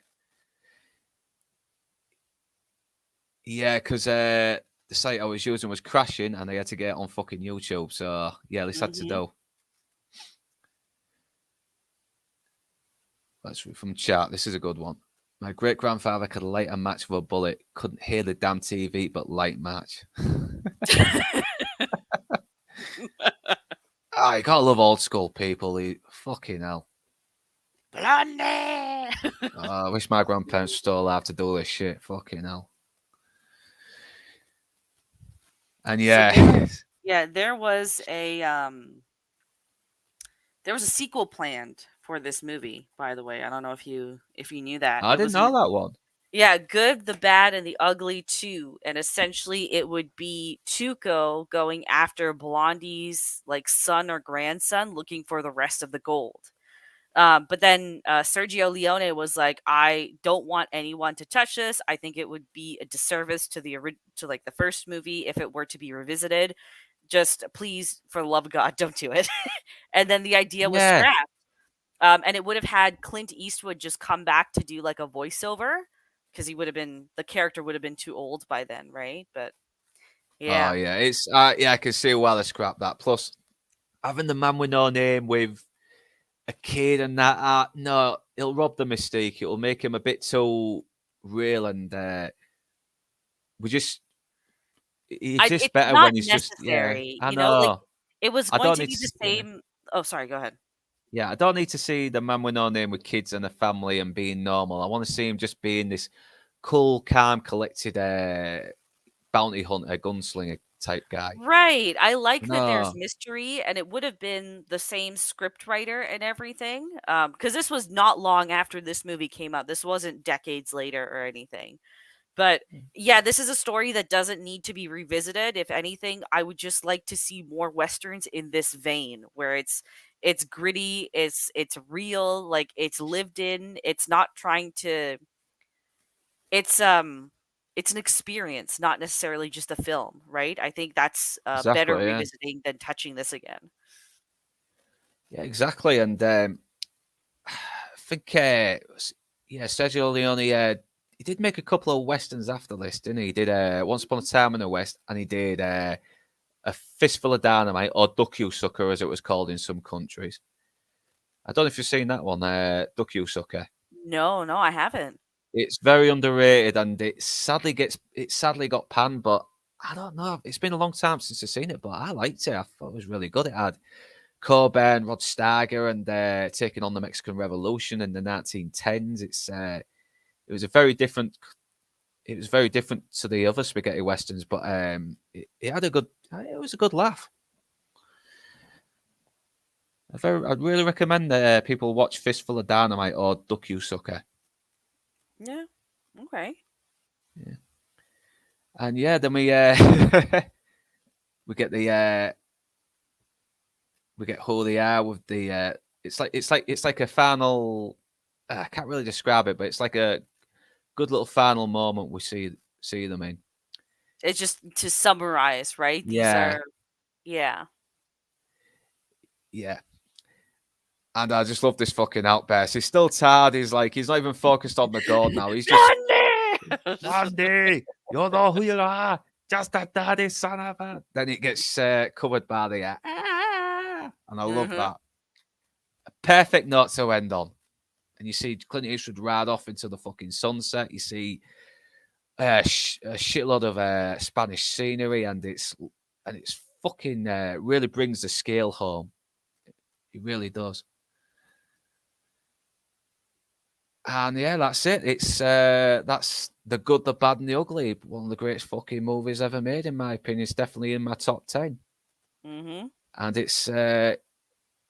and it hasn't dated one bit, in my opinion. It's still well written. It's funny. It's epic. It's just so fucking. It's full of great characters, great memorable scenes, and yeah, you just can't top it. It just gets better with every watch. Yep. It does, yeah. And again, like, even though like there's scenes that we pointed out here where it's like, oh, maybe this could go, that could go, it still doesn't feel like there's any moment wasted in this film. It's Mhm. aged beautifully. Like, nobody should ever touch this film or remake it in any vein because it's perfect. Like, the only way you could make this better is if it was just you shot for shot you did the same thing but improved some Uh, of the effects or blood splatter. That's about it. Um yeah, to be honest, but it wouldn't really add anything anyway it because wouldn't. It would be I useless know. anyways. Yeah. Yeah, no, So it's like when you get a PG movie, then they release an R rating, and it's all CGI blood splats, and it doesn't change anything about what made the original great or bad anyway. So exactly. Exactly. So yeah, perfect movie. This is a top 10 for me as well. yeah, Um thank you for inviting me on to break this movie down. yeah, no, thanks for accepting my offer to come on. You've been a great guest. You've made me look a Oh, bit passable. So yeah, oh, you're welcome. Oh, I guess maybe I should take this picture off then. no, keep it on. I like a bit of controversy. It gets more attention, gets more people There you go. invested. No, Yeah, it's I because we shit on like the most of the content I make, and unfortunately, it's what gets clicks. It's like it's bad content, right? There's so much bad content out there, so it's nice to be able to sit down and just discuss good movies of any kind with people that also share that same passion and same interest. So genuinely, thank you for inviting me to do this. yeah, you're welcome, and you did a fucking good job. You obviously have a great love for this movie, great passion, Oh, and thank you. you've probably watched this enough times to come to different conclusions about certain character moments that most people wouldn't always pick up on. And I'm glad we were on the same page for a lot of stuff, even when we had a few disagreements. I still think we pulled it off pretty well on here. And Oh yeah, yeah, I'm genuinely one of those people, or generally one of those people that even if we disagree on something in a film or a film Yeah. itself, I don't take it personally to heart because it's a fucking movie at the end of the day. And I like being able to have a difference of opinions. I think that's something that's very much missing in this space. Yeah, When you we don't look like it, you're a bigot. That's that. It's such a shitty attitude, though. It really is. at it is. I mean, if some people want to I mean, because hang out with Blue Collar Loser and Toxic, and sometimes they're like a program that has some work elements in it, but Mhm. yeah, no, but and sometimes we'll disagree, sometimes we'll agree, but we always try and be grown ups about it, be mature about it, not get over emotional. It's a movie, dude. Exactly. Like, Yeah. like it's okay to have a that's what makes this interesting. That's why we do all this, right?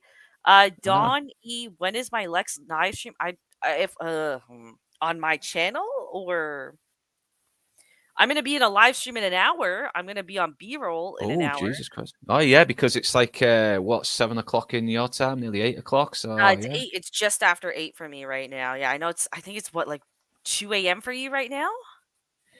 it's just past 1 o'clock now. So, Oof. yeah, Yeah, it's good. yeah, Yeah, so I'm just yeah, I'm gonna be on that, but I'm planning to do another stream on my channel at some point.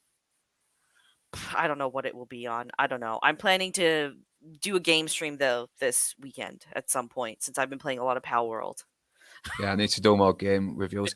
And I am trying to look for some more bad movies to review because I've been reviewing some good ones and I want to keep it balanced. I don't want to just do shit on the walk stuff for clicks. I want to still do bad films and good films, keep a good balance. And, Do Saltburn since that seems to be a hotly contested film. I think it's a good movie, personally.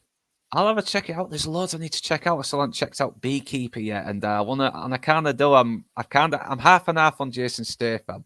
On one Mhm. hand, I like him. He seems like a cool guy. On the other hand, there's some movies I don't like, but there's some movies I do like. It's yeah, but yeah, Beekeeper, if you just go in knowing that you're getting a cheesy, yeah, fun action flick, you'll enjoy it. Don't take it seriously. yeah. I do not intend to. Okay. That's why I like Jason Statham. He knows what he does. That's why I have a He's little bit of found respect his for him. niche and he does it well. Yeah. Yeah, I kind of looked up about him. He still goes, even when he's done like movies in Hollywood, he still sometimes goes down to London to see his old fucking friends before he became famous. So Aw, he doesn't splurge all his money either. His pad isn't extravagant. It's actually kind of average from what I'm hearing. down And to earth guy. That's good yeah, to hear. I like that. I like that. yes, and yeah. People forget he was a working class actor when you see him in Lock, Stock, and Two Smoking Barrels. He's Yeah. yeah, and he can Yeah. act. Hummingbird. He's actually pretty fucking good in that film, in my opinion. So yeah, so yeah, I won't keep you. I won't keep you now. I know you got another stream, and I know you need to get ready for that. Have a little rest. So once again, Vex, thank you for joining me, and everyone in the chat, thanks for joining me. And if you haven't subscribed to Vex, please do. Link should be in the description. If not, I will put it in later. All right. And Thank you again for having me. yep, and you enjoy your night and enjoy the rest of your weekend. If I don't talk to you You too, dude. soon, Thank you. okay. Thank you. Uh, Oh.